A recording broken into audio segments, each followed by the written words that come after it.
ክብር ለኢየሱስ ክርስቶስ ይሁን። አሜን። ለዚህ ያደረሰን እግዚአብሔር የተባረከ ይሁን። አሜን። ሁላችሁንም በኢየሱስ ስም ሰላም እላችኋለሁ። እግዚአብሔር ደግሞ ረድቶን ዛሬን በዚህ መልኩ አገናኝቶናል። እግዚአብሔር ውስጥ ያስቀመጠውን ቃል ምናልባት ባለፈው የነገርኳችሁን ቃል ባለፈው የጌታ ቀን የሚል ከዛ ደግሞ የክርስቶስ ቀን የሚል እናያለን እንዳልኩ የክርስቶስ ቀን የሚለውን ዛሬ እንመለከታለን። ክብር ለኢየሱስ ክርስቶስ ይሁን። መጽሐፍ ቅዱስ ሲናገር ኢየሱስ ክርስቶስ ቤተ ክርስቲያንን እንደሚወስዳት ከዛ ደግሞ ጌታ ኢየሱስ ክርስቶስ በዛ በሰባቱ ዓመት በመከራው ጊዜ ቤተ ክርስቲያንን ይዞ ደግሞ እዛ አየር ላይ ፍርድን እንደሚያደርግ የቅዱሳንን ፍርድ እንደሚያደርግ ከዛ ደግሞ ተመልሶ ዳግም እንደሚመጣ ይናገራል። ክብር ለኢየሱስ ክርስቶስ ይሁን። 1000 ዓመት ደግሞ ሊነግስ እዚህ ምድር ላይ ይመጣል ይላል። ከክርስቶስ ኢየሱስ ጋር አብረን ደግሞ ተመልሰን ወደዚህ ምድር ላይ እንደገና እንመጣለን፣ ከእርሱ ጋር እንነግሳለን ይላል። ክብር ለኢየሱስ ክርስቶስ ይሁን። ስለዚህ እነዚህን ሐሳቦች ከንጥቀት ጀምሮ ያለውን የክርስቶስ ቀን የሚጀምረው በንጥቀት ስለሆነ እንደዚህ አይነት ሐሳቦችን እግዚአብሔር ውስጤ ባስቀመጠው መጠን ጌታ በረዳኝ በሰጠኝ እንትን አካፍላችኋለሁ። ክብር ለኢየሱስ ክርስቶስ ይሁን።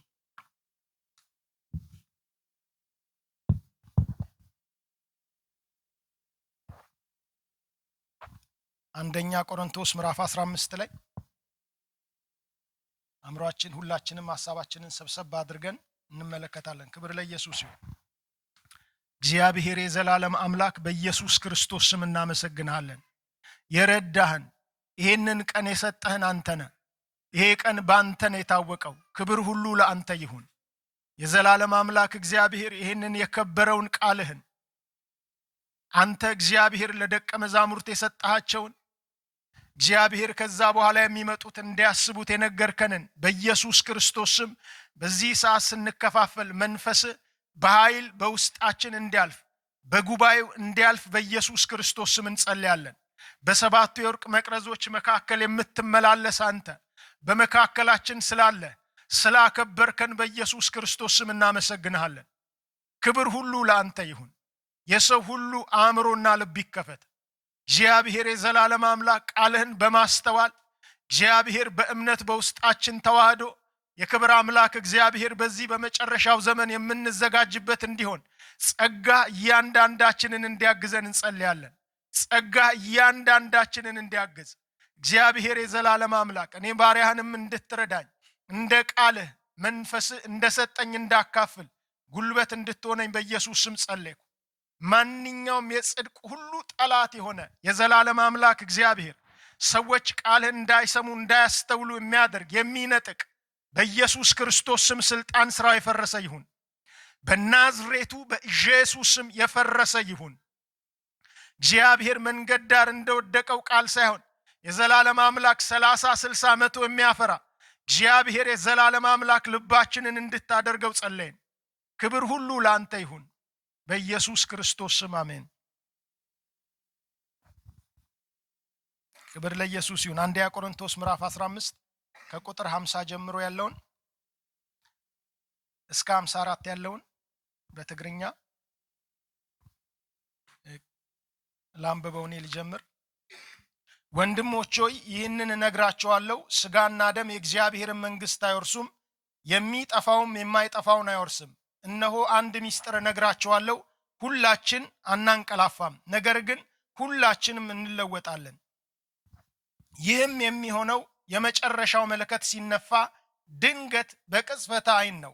መለከት ይነፋል፣ ሙታን የማይበሰብሱ ሆነው ይነሳሉ፣ እኛም እንለወጣለን። የሚጠፋው የማይጠፋውን የሚሞተው የማይሞተውን ሊለብስ ይገባዋልና የሚጠፋው የማይጠፋውን የሚሞተው የማይሞተውን የሚጠፋው የማይጠፋውን የሚሞተውም የማይሞተውን በሚለብስበት ጊዜ ሞት ድል ተዋጠ ተብሎ የተጻፈው ቃል ይፈጸማል ይላል። ክብር ለኢየሱስ ይሁን። በትግርኛ ከ50 እስከ 54 ያለው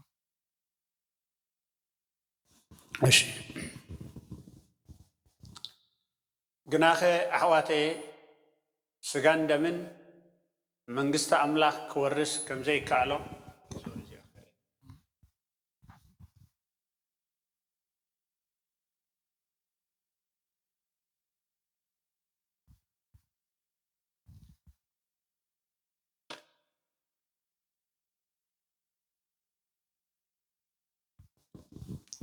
አሁን ይሰማል? እሺ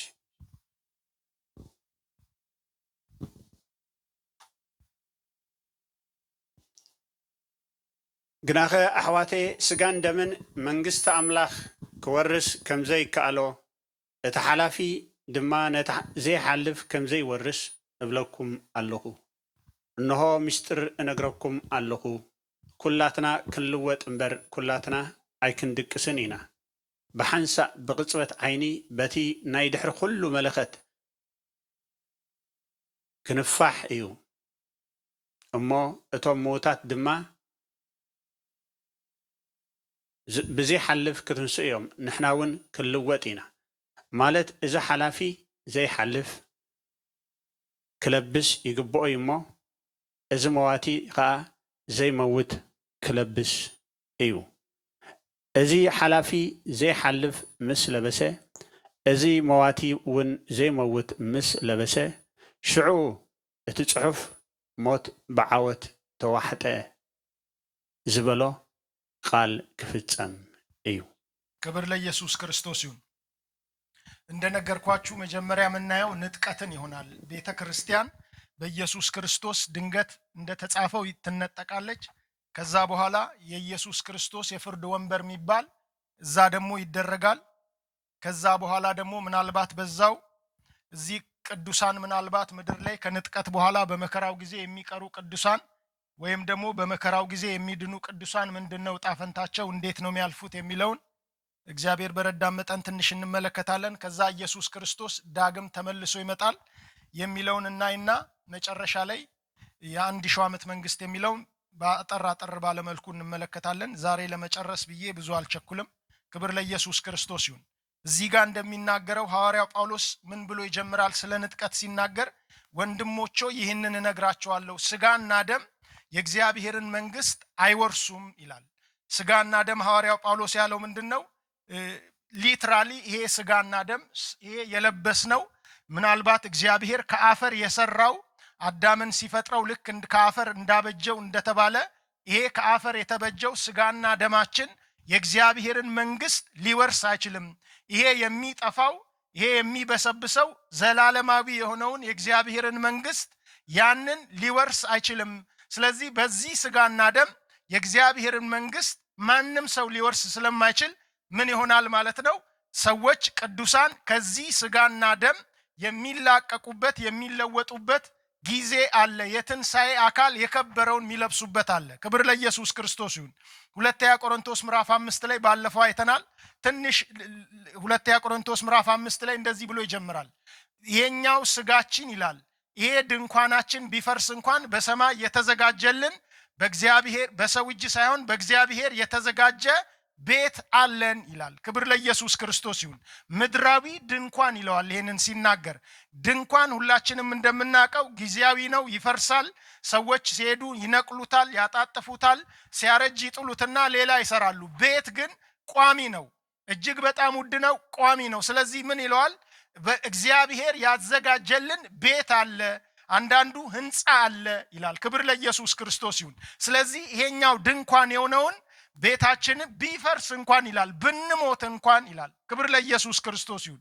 እሱ ብቻ አይደለም። ስለዚህ ሐዋርያው ጳውሎስ ምን ይላል? ያንን ለመልበስ እንቃትታለን ይላል። ይሄንን ለብሰናል።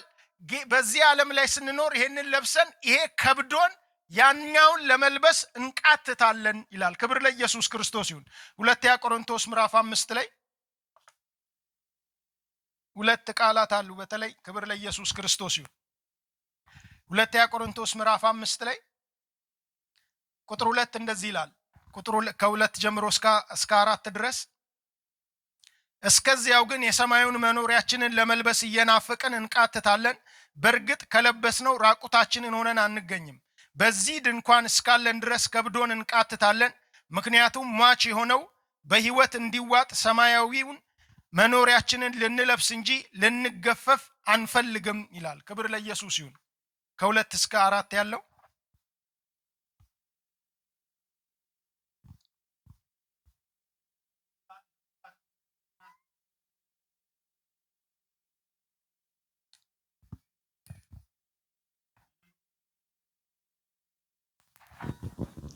ምንም እኳ ልቡሳት እንተኾና ዕሩቃት ኮይና ከይንርከብ እታ ሰማያዊት ቤትና ክንለብስ እናናፍቕና ኣብዚ ንደፋነቕ ኣሎና።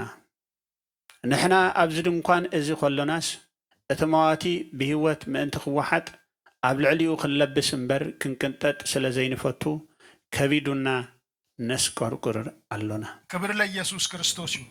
ምን ይላል? በርግጥ ከለበስነው ይላል። ምን ማለት ነው? ከሞቱ በኋላ ሰዎች ልክ መኖሪያችን የሆነው ምድራዊ ድንኳን ቢፈርስ እንኳን እንደሚለው ሰዎች ልክ ሲሞቱ ባለፈው እንደተነጋገርነው መንፈሳቸው ብቻ ወዴት ይሄዳል? ወደ ጌታ ይሄዳል ማለት ነው። ስለዚህ በዚያንን ጊዜ ምን ይለዋል ሐዋርያው ጳውሎስ? ራቁትነት ነው ይላል። ለጊዜው ምን ሆኗል ማለት ነው?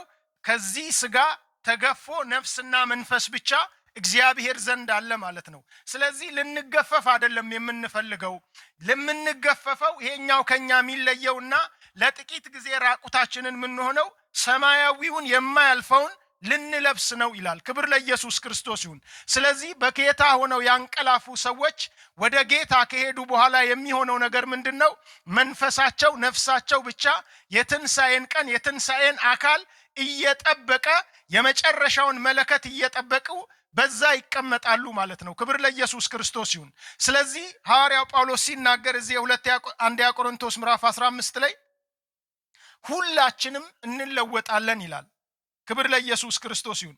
ሁላችንም እንለወጣለን። ሚስጥር ነው ምነግራችሁ ይላል።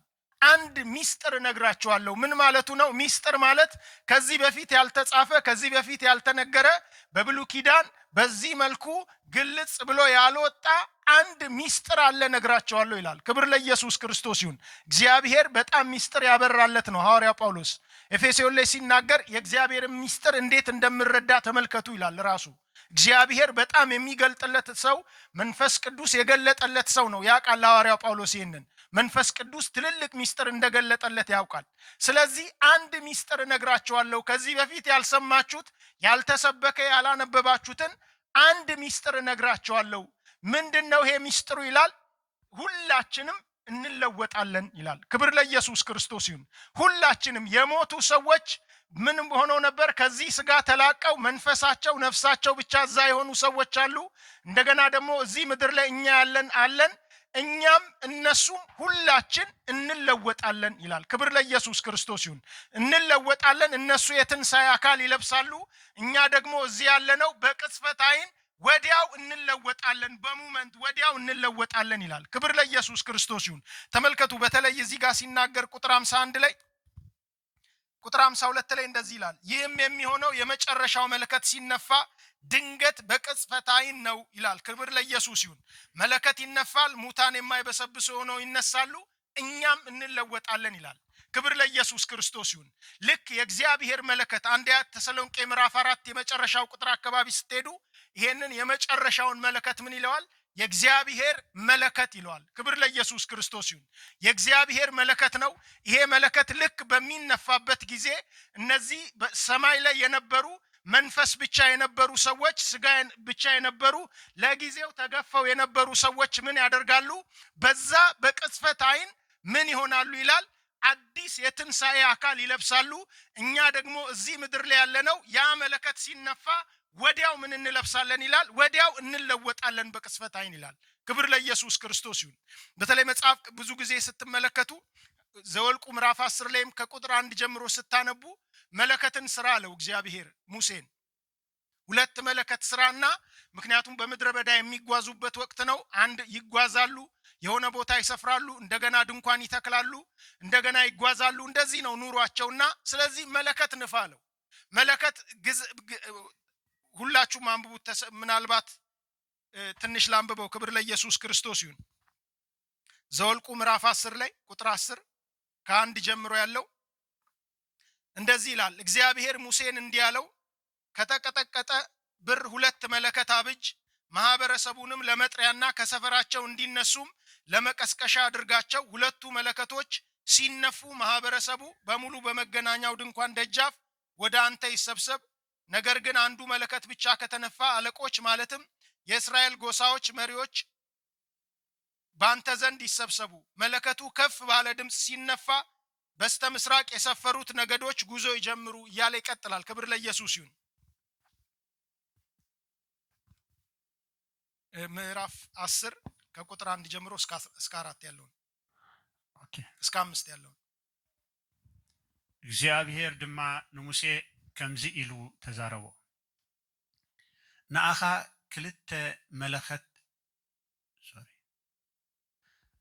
ክልተ መለኸት ብሩር ግበር ብምቕጥቃጥ ስርሓዮ ነቲ ኣኼባ ንምፅዋዕን ነቲ ሰፈር ከዓ ንምጓዓዝን ይኹን።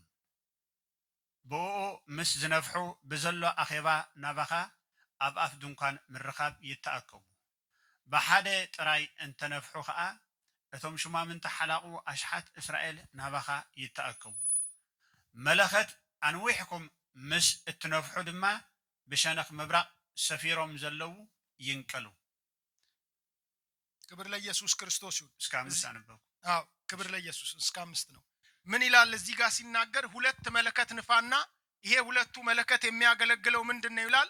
መለከቱ 2ቱ መለከት አንድ ላይ በሚነፋ ጊዜ ህዝቡ ተሰብስቦ ወደ መገናኛው ድንኳን ደጃፍ ላይ ይሰብሰብ። አንድ መለከት ብቻ ከተነፋ ደግሞ የእያንዳንዱ ጎሳ አለቆች መተው ይሰብሰቡ ይላል። ክብር ለኢየሱስ ይሁን። ነገር ግን የመጨረሻው መለከት ደግሞ በታላቅ ድምፅ በሚሰበሰብበት ጊዜ ጉዞ የሚያደርጉበት ጊዜ ነው ይላል። ክብር ለኢየሱስ ክርስቶስ ይሁን። ስለዚህ የመጨረሻ መለከት እዚህ ተብሎ የተጻፈው ጉዞ የሚያደርጉበት ነው። በዛ ወቅት ልክ ጌታ ኢየሱስ ይሄ ሐሳብ በሚነገርበት ጌታ ኢየሱስ በምድር ላይ በነበረበትም ወቅት በተለይ እነዚህ ትልልቅ ኢምፓየር የሚሰሩ እንደ የሮም መንግስት እንደዚህ የሚባሉት ወታደሮቻቸው ሜዳ ላይ በሚሰፍሩበት ጊዜ ድንኳን ተክለው ይቀመጣሉ። ስለዚህ የመጀመሪያው መለከት ሲነፋ ሁሉም ወታደር ድንኳኑን ነቃቅሎ ያጣጥፋል። ሁሉንም ቦርሳውን ነገር ይዛል፣ የሚይዝበትን ነገር። ሁለተኛው መለከት ሲነፋ ሰልፍ ይዛሉ። ሶስተኛው መለከት የመጨረሻው ሲነፋ ማርች ያደርጋሉ፣ ጉዞ ይጀምራሉ ማለት ነው። ልክ ሐዋርያው ጳውሎስም እዚህ ጋር የሚለው የመጨረሻው መለከት ልክ ሲነፋ ይላል። ክብር ለኢየሱስ ክርስቶስ ይሁን። የመጨረሻው መለከት ማለት ምናልባት ልክ ራእይ ላይ አንዳንድ ሰዎች ብዙዎቻችን ምናምነው እዚህ ያለነው አገልጋዮች ብዙዎቹንም ትምህርታቸውንም ስለማቃቃለው ብዙዎቻችን ምናምነው ንጥቀት የሚሆነው ከመከራው በፊት ነው እንደምናቀው ብዙዎቻችን ምናምነው። ጥቂት ሰዎች ግን ምናልባት በመከራው መካከል ንጥቀት ይሆናል ብለው ያምናሉ። መከራ ልክ የ7 ዓመት መከራ ከጀመረ በኋላ መሃል ላይ ንጥቀት ይሆናል። አንዳንዶች ደግሞ ጥቂቶች ከመከራው በኋላ ንጥቀት ይሆናል የሚሉም አሉ። ግን ንጥቀት መሃል ላይ ይሆናል የሚሉት በተለይ ብዙ ጊዜ የሚወስዱት ምንድነው? ልክ 21 መቅሰፍቶች አሉ ራእይ ላይ እንደምትመለከቱት ሁላችሁም 21 የመጀመሪያ 7 ማህተቦች ሲነፉ 7 አይነት መቅሰፍቶች ዓለም ላይ በዚህ ምድር ላይ ይወርዳሉ። ከዛ ደግሞ 7 መለከት ሲነፋ ደግሞ እንደገና 7 መቅሰፍቶች 7 ጽዋው ደግሞ እንደገና ሲፈስ ደግሞ እንደገና ሌላ 7 ጽዋ ይመጣል። ስለዚህ የመጨረሻው መለከት የሚሉት ምንድነው? 7ኛው መለከት ሲነፋ ነው። ስለዚህ ምንድነው ይላሉ? ንጥቀት የሚሆነው በመከራው መሃል ነው የሚሆነው ብለው የሚያምኑት ይላሉ። ነገር ግን ይሄ ቃል የሚለው የመጨረሻው መለከት የሚለው ልክ ለእስራኤላውያንም በዛ ዘመን እንዳለም ህዝቡ የሚያቀውን ነገር ነው የሚናገረው። የመጨረሻው መለከት ልክ ሲነፋ ምን ይሆናል ይላል? ክብር ለኢየሱስ ይሁን። ሰማይ ላይ ያሉት ይለወጣሉ፣ የትንሣኤ አካል ይለብሳሉ። እዚህ እኛ ደግሞ በህይወት ያለነው ደግሞ ወዲያው ምን እንሆናለን ይላል? እንለወጣለን ይላል። ክብር ለኢየሱስ ክርስቶስ ይሁን። ወዲያው እንለወጣለን። በተለይ እነዚህ ሁለቱ ቃላቶች በቅጽበት ዓይንና ወዲያው ይላል። በተለይ በቅጽበት ዓይን የሚለው ምን ማለት ነው? ልክ ዓይናችንን ጨፍነን በምንገልጥበት ጊዜ ማለት ነው። ምናልባት አንዳንድ ጊዜ ዓይን ጨፍኖ መግለጥ ራሳችን ኮንሸስ ሆነን የምናደርገው ከሆነ ብዙ ፈጣን አይደለም። ነገር ግን የሰው ልጅ ምናልባት በአንድ ሰከንድ ውስጥ ከ5 እስከ 6 ጊዜ ዓይኑን ያርገበግባል። አንዳንድ ጊዜ በጣም በፍጥነት ስለምናደርግ ከፊታችን ያለ ነገር ምናልባት እኔን ስትመለከቱኝ ብዙ ጊዜ ጨፍናችሁ ገልጣችኋል፣ አታቁም። ግን ስለዚህ የሆነ ሰዓት ላይ ከእይታ ተሰውሬያለሁ ከናንተ። ነገር ግን እጅግ በጣም ፈጣን ስለሆነ በጣም ጨፍነን የምንገልጠው እጅግ በጣም ፈጣን ስለሆነ አናቅም። ስለዚህ ሁሉ ጊዜ የምታዩ ነው የሚመስላችሁ ማለት ነው።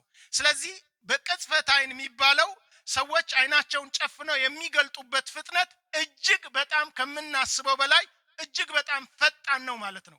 ስለዚህ ሰዎች በዛ ፍጥነት ውስጥ ይለወጣሉ፣ በዛ ፍጥነት ውስጥ የትንሣኤ አካል ይለብሳሉ። እጅግ በጣም ፈጣን ማለት ነው። በተለይ አንዱ ደግሞ ሞመንት ይላል በዛው በቅጽበት አይንና ወዲያው ይላል። ክብር ለኢየሱስ ክርስቶስ ይሁን።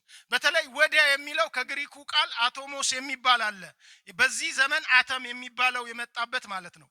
ልክ በቃ የመጨረሻ አንድ ነገር ትንሹ ዓለም ላይ የሚያቀው ሳይንስ የሚያቀው ትንሹ የመጨረሻ ነገር አተም ይባላል። በቃ የመጨረሻ ትንሹ ነገር ተመራምረው የደረሱበት።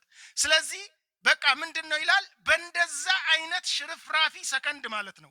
በጣም በቃ አተምን ብዙ ትልልቅ ነገሮችን መሰንጠቅ መክፈል እንችላለን። ነገር ግን እያነሰ በሄደ ቁጥር የሆነ ነገር መክፈል አንችልም፣ መሰንጠቅ አንችልም። ልክ የመጨረሻው ለቃ አተም የሚባለውን ሰዎች ሊሰነጥቁት በቃ ስፕሊት ሊያደርጉት የሚቸገሩበት አይነት ሰከንዱ ሰዎች የሚለወጡበት የትንሣኤ አካል የሚለብሱበት እኛ በምድር ላይ ያለን የምንለወጥበት ሰከንዷ በጣም ሽርፍራፊ ወዲያው ነው። ሰው ሊያስተውለው አይችልም። ሰው ፈጽሞ ሊያውቀው አይችልም። ክብር ለኢየሱስ ክርስቶስ ይሁን። ስለዚህ እዚህ ዓለም ላይ ይሄ ነገር የሚሆነው ሰዎች በማያስቡበት፣ ሰዎች ባልተዘጋጁበት፣ ዓለም ባልተዘጋጀበት ድንገት ሰዎች ይለወጣሉ ማለት ነው። ድንገት በዛች ቅጽበት ውስጥ ሰዎች ተለውጠው የትንሣኤ አካል ለብሰዋል። ሰዎች ተለውጠው እዚህ ያሉት ተለውጠዋል። በዛ ቅጽበት ውስጥ ሰዎች በቃ በማያስቡት በዛ ቅጽበት ውስጥ ድንገት አየር ላይ ጌታ ኢየሱስ ክርስቶስን ተገናኝተዋል። በተለይ ተለውጠዋል። መለወጥ የሚለው እዚህ ጋር ልክ ሰዎች ተለውጠው የትንሣኤ አካል ለብሰው ሳያስቡት፣ ሳይዘጋጁ፣ ሳይነጋገሩ፣ ሳይተያዩ ድንገት የሚገኙት አየር ላይ ኢየሱስ ክርስቶስን ለመቀበል ልክ አንደኛ ተሰሎንቄ የሚለው አየር ላይ ጌታን ለመቀበል ድንገት እዛ ደርሰዋል። ስለዚህ የምናስበው ሰዎች ወይ እየተያዩ አይደለም የሚነጠቁት፣ ሰዎች እየተነጋገሩ አይደለም የሚነጠቁት። ድንገት በዛ ቅጽበት ውስጥ በጣም ሽርፍራፊ በሆነው ቅጽበት ውስጥ ድንገት ተገኝተዋል። ሰማይ ላይ አየር ላይ ከኢየሱስ ክርስቶስ ጋር ተገኝተዋል። አንደኛ ተሰሎንቄ ላይ እንደዛ ነው የሚለው። አንደኛ ተሰሎንቄ ምዕራፍ 4 የመጨረሻ 2-3 ቁጥሮች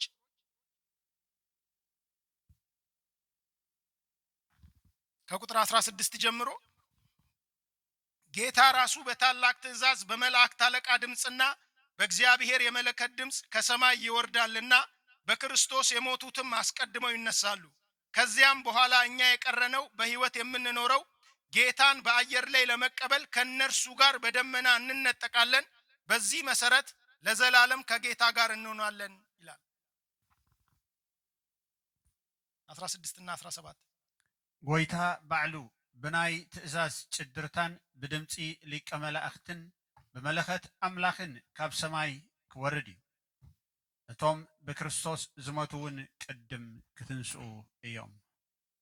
ድሕሪዚ ንሕና ብህይወት ፀኒሕና ዘሎና ንምቕባል ጎይታ ኣብ ኣየር ምሳታቶም ሓቢርና ብደበና ክንላዓል ኢና።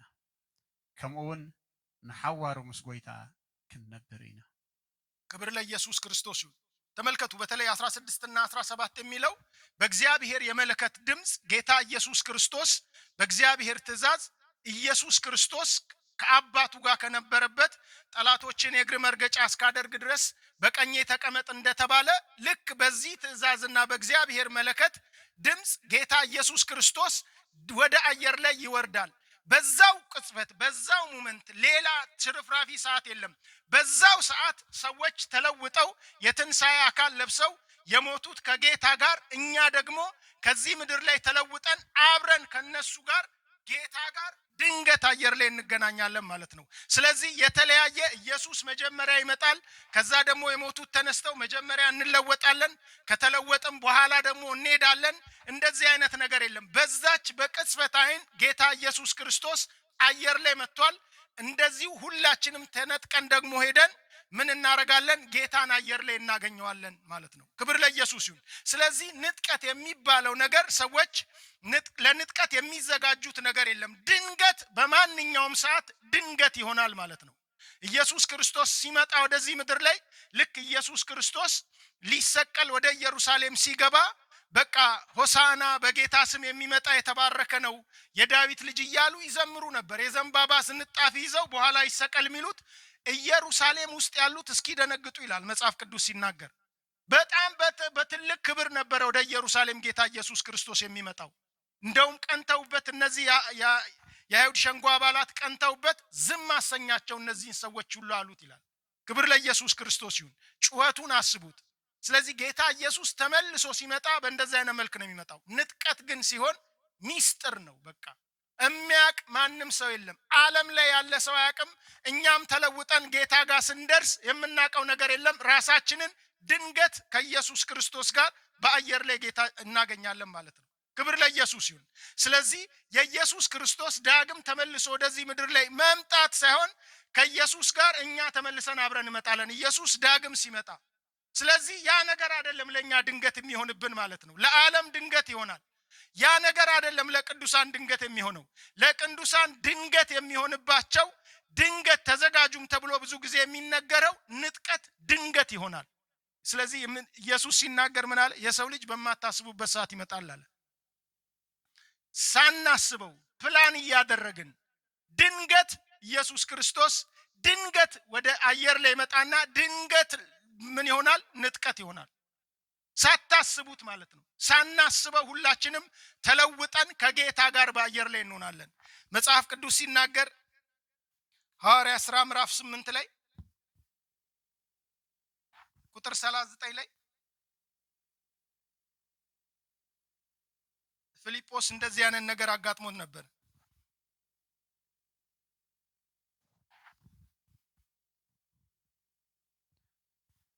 ከማይ ምስ ወፁ ከዓ መንፈስ እግዚአብሔር ንፊልጶስ መንዝዖ እቲ ስሉብ ድማ ባህ ኢልዎ መገዱ ኸደ እምበር መሊሱ አይረአዮ። ቁጥር 40 በዛው 40 ፊልጶስ ድማ ኣብ ኣዛጦን ተረኽበ። ናብ ቂሳርያ ክሳዕ ዝመጽእ ከዓ ናብ ኩሉ ከተማታት እናዞረ ወንጌል ይሰብኽ ነበረ። ክብር ለኢየሱስ ይሁን። ከውሃው በወጡ ጊዜ የጌታ መንፈስ ፊልጶስን ነጥቆ ወሰደው። ጃንደረባውም ከዚያ በኋላ አላየውም። ሆኖም ደስ እያለው ጉዞውን ቀጠለ። ከዚያ በኋላ ግን ፊልጶስ በአዛጦን ታየ ይላል። ክብር ለኢየሱስ ክርስቶስ ይሁን። ውሃ ውስጥ ገብቶ ኢትዮጵያውን ጃንደረባ ካጠመቀው በኋላ አጠመቀውና ጃንደረባው ደስ ብሎት እየሄደ ነው። የእግዚአብሔር መንፈስ ከውሃ ወጥተው እየሄዱ እያለ ይላል ወጥተው እየሄዱ እያለ ድንገት ማንን ነጠቀው ይላል? ፊልጶስን ነጠቀው ይልና ከዛ በኋላ ስለ ፊልጶስ የሚታየው ነገር ምንድነው? የሚሰማው ነገር በአዛጦን ተገኘ፣ በአዛጦን ታየ ነው። ክብር ለኢየሱስ ክርስቶስ ይሁን። በዛች ሞመንት ማለት ነው አብረው እየወጡ ከውሃ ውስጥ እየሄዱ ነው። ነጠቀውና የት ታየ ይላል? በአዛጦን ታየ በቃ ይላል። የእግዚአብሔር መንፈስ አንድን ሰው ነጠቀውና በዚህ በመናወራው ልክ አንድን ሰው ቢነጥቀውና አሜሪካ ቢወስደው በዚህች ሞመንት አሜሪካ ነው ያለው ማለት ነው። ስለዚህ እጅግ በጣም ከባድ በሆነ ፎርስ ማለት ነው እጅግ በጣም በቃ በጣም ፈጣን ልንገልጸው በማንችል ልክ መጽሐፍ ቅዱስ እንደሚለው ልክ እንደ አተም እንደሚለው በቃ ፈጽሞ ሰዎች ሊናገሩት በማይችሉት ፍጥነት በቃ ወዴት ይሄዳል ማለት ነው? ወደ ጌታ እንሄዳለን ማለት ነው። ክብር ለኢየሱስ ክርስቶስ ይሁን። ስለዚህ መዘጋጀት ያለባቸው ሰዎች ለምንድነው? ለንጥቀት ነው ማለት ነው። ድንገት ነው የሚሆነው። ድንገት ይሆናል። ለዓለምም ድንገት ይሆናል። የሚታወቀውም ድንገት ነው ማለት ነው። መጽሐፍ ቅዱስ ሲናገር ራእይ 12 ላይ ያቺ ሴት አሕዛብን በብረት በትር የሚገዛውን ኢየሱስን ልትወልድ ስትል ይላል። ስለዚህ አንድ ቀይ ታላቅ ዘንዶ መጣና ፊት ለፊት ቆመ ይላል። ምን ሊያደርግ? ሕፃኑ ልክ ሲወለድ ሊውጠው ማለት ነው፣ ሊበላው ማለት ነው። ስለዚህ ልክ ሕፃኑ ሲወለድ እግዚአብሔር ምን አደረገ? ወደ አባቱ ዙፋን ነጠቀው ይላል መጽሐፍ ቅዱስ ሲናገር። ነጠቀው። በቃ ወደ አባቱ ዙፋን ምን አደረገው? ነጠቀው። ስለዚህ ዘንዶ ተዘጋጅቶ ነው፣ ፈጣን ነው፣ ተዘጋጅቶ ሊውጠው ነበር ያለው፣ ግን ወደ አባቱ ዙፋን ነጠቀው ይላል። ክብር ለኢየሱስ ክርስቶስ ይሁን። በተለይ ዛ ወደ አባቱ ዙፋን ነጠቀው የሚለው ልክ በመጥምቁ ዮሐንስ ጊዜ መንግስተ ሰማያት ትገፋለች፣ ኃይለኞች ግን የሆኑ ይናጠቋታል በኃይል ይላል መጽሐፍ ቅዱስ ሲናገር። ስለዚህ ነጠቀው የሚለው እዛ ጋር ተመሳሳይ ነው። ስለዚህ ንጥቀት የሚለው በምንድነው ማለት ነው? ፍጥነት ብቻ ሳይሆን ኃይለኛ ፎርስ ነው። ምንም ነገር ሊይዘው የማይችል የማያስቀረው በኃይለኛ ፎርስ በቃ ሰዎች ተነጥቀው በአንዴ ይሄዳሉ ማለት ነው። ከባድ ፍጥነት፣ ከባድ ኃይል ማለት ነው። ልክ እዛ ጋር የተገለጠው። ስለዚህ ዘንዶ በቃ ምንም መያዝ አልቻለም፣ ልጁም ማስቀረት አልቻለም። ስለዚህ የቀረው በቃ እናቲቱ ነች፣ እሷንም ሊያሳዳት ሄደ ይላል። እግዚአብሔር ደግሞ እሷን እንዴት እንዳስመለጠ መጽሐፍ ቅዱስ ይናገራል። ክብር ለኢየሱስ ክርስቶስ ይሁን። ስለዚህ ንጥቀት ድንገት ነው የሚሆነው፣ የሚከሰተው ድንገት ነው። እዚህ ዓለም ላይ ሰዎች ባላሰቡበት ሰዓት ነው የሚሆነው። እግዚአብሔር ያንን ነገር ቅዱሳን እንዲዘጋጁ ነው እንጂ መቼ እንደሚሆን አይናገርም። ሲሆንም ልክ ሲሆን ማንም ሰው አያውቅም። ራሱን ቅዱሳንም ከጌታ ጋር አየር ላይ ራሳቸውን ያገኛሉ። ዓለም ላይ ያሉ ሰዎች ከፍጥነቱ የተነሳ የሚሆነውን ነገር ፈጽሞ ሊረዱ አይችሉም። ክብር ለኢየሱስ ክርስቶስ ይሁን። ስለዚህ ልንዘጋጅ የሚገባን ለምንድን ነው? ንጥቀት ነው ማለት ነው። ልክ መጽሐፍ ቅዱስ ድንገት እንደሚነጥቅ አውሎ ንፋስ ይላል። መንፈስ ቅዱስ ሲመጣም ፍጥነቱን ሲናገር ድንገት ነው በቃ የመጣው። ሐዋርያ ጳውሎስም በቃ በስጋ ይሁን በመንፈስ አላቅም አለ። ምናልባት ፍጥነቱ ይሁን ምኑ ይሁን አናቅም፣ ተነጥቄ ነበር ወደ ሶስተኛ ሰማይ አለ። ክብር ለኢየሱስ ክርስቶስ ይሁን። ስለዚህ ንጥቀት የሚባለው ነገር በምን ይሆናል ማለት ነው? ድንገት ይሆናል ማለት ነው። ስለዚህ ቅዱሳን ምን ሊያደርጉ ይገባል ማለት ነው? ሊዘጋጁ ይገባል ማለት ነው። ክብር ለኢየሱስ ክርስቶስ ይሁን። ስለዚህ ከባዱ ነገር ሊሆን የሚገባው ምንድነው ማለት ነው? እኛ ተዘጋጅተን ሁል ጊዜ ጌታን መጠበቅ አለብን ማለት ነው። ንጥቀት መቼ እንደሚሆን አናቅም። ክብር ለኢየሱስ ይሁን። ሲሆንም ድንገት ራሳችንን የምናገኘው እዛ ነው። በቃ ሊሆን ሲል የምንዘጋጀው ነገር የለም። ስለዚህ ቅዱሳን ሊዘጋጁ ይገባል ማለት ነው። ክብር ለኢየሱስ ክርስቶስ ይሁን። ተዘጋጅተን ልንጠብቅ ይገባል። የሰው ልጅ በማታስቡበት ሰዓት ይመጣል ነው የተባለው። በቃ በማታስቡበት ጌታ ኢየሱስ ክርስቶስ ማቴዎስ 24 ላይ ባለፈው አይተናል። የሰው ልጅም ቢሆን እንኳን አያውቅም በቃ አለ። ልክ በኖህ ዘመን እነሱ ምን እያደረጉ ነበር? ይበሉና ይጠጡ ነበረ፣ ሊዘፍኑ ተነሱ። በቃ እንደዚህ ነበረ ኑሯቸው። ኖርማል ላይፍ ነበር የመሰላቸው። ግን ድንገት ጥፋት መጥቶ ነበር ይላል። ከዛ ኢየሱስ ወዲያው እዛ ጋር ሲቀጥል ምን ይላል? ሁለት ሴቶች ይፈጩ ነበር፣ አንዷ ትወሰዳለች፣ አንዱ ይቀራል። ሁለት ሰዎች በእርሻ ላይ ነበሩ፣ አንዱ ይወሰዳል፣ አንዱ ይቀራል። ድንገት ሁሉም ነገር ልክ እነሱ ላይ የጥፋት ውሃ ድንገት እንደመጣባቸው የሚወሰዱትም የሚድኑትም የሚቀሩትም ድንገት ይሆናል ማለት ነው። ስለዚህ ከላይ ምን አለ ኢየሱስ? የሰው ልጅ በማታስቡበት ሰዓት ይመጣልና ስለዚህ ምን አድርጉ? ተዘጋጅታችሁ ኑሩ። ክብር ለኢየሱስ ይሁን። ስለዚህ ቤተክርስቲያን ምንድነው ማድረግ ያለባት? በተለይ በዚህ ዘመን ሁሉም ነገር ቀርቦ ነው ያለው። አሁን በዚህ ዘመን ድንገት ነው አንድ ነገር የሚፈጠረው ማለት ነው። ድንገት ነው አንድ ነገር የሚሆነው እዚህ ምድር ላይ። መጽሐፍ ቅዱስ ሲናገር ጌታ ኢየሱስ ወደ ምድር ላይ ሲመጣ ኢየሩሳሌም በጣም የምትጠቃበት ዘመን እንደሆነ ይናገራል። አሁን ሁሉም አረቦች እየተዘጋጁ ነው ታውቃላችሁ። ሁሉም በተለይ በዚህ በሐማስ ጋዛ ጦርነት በኋላ አንድ ላይ ተሰብስበው ልክ እንደ ኔቶ ልክ እንደ ሌላ አይነት በቃ አንድ ጦር እንመስርት እስከ ማለት ለእስራኤል ማለት ነው። ለአንድ እስራኤል በቃ አንድ ጦር አንድ ላይ ልክ እንደ ኔቶ አይነት የአረብ ጦር እናዘጋጅ እስከ ማለት ደርሰዋል። ክብር ለኢየሱስ ክርስቶስ ይሁን። ምን ማለት ነው? ሁሉም ነገር ቀርቧል ማለት ነው። ያ ነገር ቀረበ ማለት በቃ ድንገት ነው ያ ነገር የሚሆነው። ክብር ለኢየሱስ ክርስቶስ ይሁን። ስለዚህ የሚመጣውም ይሄ አውሬውም የሚመጣውም የሚያደርገው እነዚህን አረቦች ከእስራኤል ጋር ነው የሚያስማማው። ቃል ኪዳኑንም ያፈርሳል የሚለው በእስራኤልና በአረቦች መካከል ያለውን ቃል ኪዳን ያፈርሳል ነው። ስለዚህ ሁሉም ነገር ቀርቦ ነው ያለው። ሁሉም ነገር በተለይ አሁን ሰምታችሁ ከሆነ ለሶማሌላንድ እስራኤሎች እውቅና ሲሰጡ በቃ አሁን እየተረባረቡ ነው። ሁሉም እስራኤል ሶማሌላንድ ከገባች እዛ ጦርነት እንከፍታለን። ሁሉም ነገር መጽሐፍ ቅዱስ እንደሚለው እየመጣ ነው። ስለዚህ ድንገት ሊሆን ያለው ነገር ምንድነው? አሁን ንጥቀት ድንገት ይሆናል። ክብር ለኢየሱስ ክርስቶስ ይሁን። የዓለም መጨረሻ ምልክቶች ተብለው የተጻፉ ሁሉም ነገር ወንጌል በዓለም ሁሉ ተሰብኳል። ሰምት አይታችኋል። በቴሌቪዥን የማይገባበት ቦታ የለም። አማዞን ጫካ ውስጥ ከዛ ወንጌል ሲሰብኩ ያሳያሉ። ለወንጌል ስርጭት ሲሄዱ ያሳያሉ። ወንጌል ለሁሉም ለምስክር ለዓለም ምስክር እንዲሆን ያልገባበት ቦታ የለም። ለዛ ነው መጽሐፍ ቅዱስ ወንጌል ይሰበካል በሁሉም ስፍራ ለምን ለምስክር እንዲሆን ይላል። በዛን ጊዜ መጨረሻው ይሆናል ይላል። ስለዚህ አሁን ንጥቀት የሚባለው ድንገት በቤተ ክርስቲያን ይሆናል ማለት ነው። ድንገት ይሆናል። ስለዚህ ምን ማድረግ አለብን ማለት ነው? ቅዱሳን መዘጋጀት ለዚህ መቻል አለብን። ክብር ለኢየሱስ ክርስቶስ ይሁን። የሰራነው ያዘጋጀነው ምን ያልነውን ነገር ሁሉ ጥለነው እንሄዳለን አይደለም። እሱ ይሄንን የከበረውን ስጋችን እንኳን የመንፈስ ቅዱስ ማደሪያ ነው አሁን እስካለን ድረስ። ነገር ግን ይሄንንም ሁሉንም ጥለን የምንሄድበት ጊዜ መጥቷል። ክብር ለኢየሱስ ክርስቶስ ይሁን። ስለዚህ ቅዱሳን በምን በማለት መኖር አለብን ማለት ነው? በመዘጋጀት መኖር አለብን። ማቴዎስ ወንጌል ምዕራፍ 46 ላይ ጌታ ኢየሱስ ክርስቶስ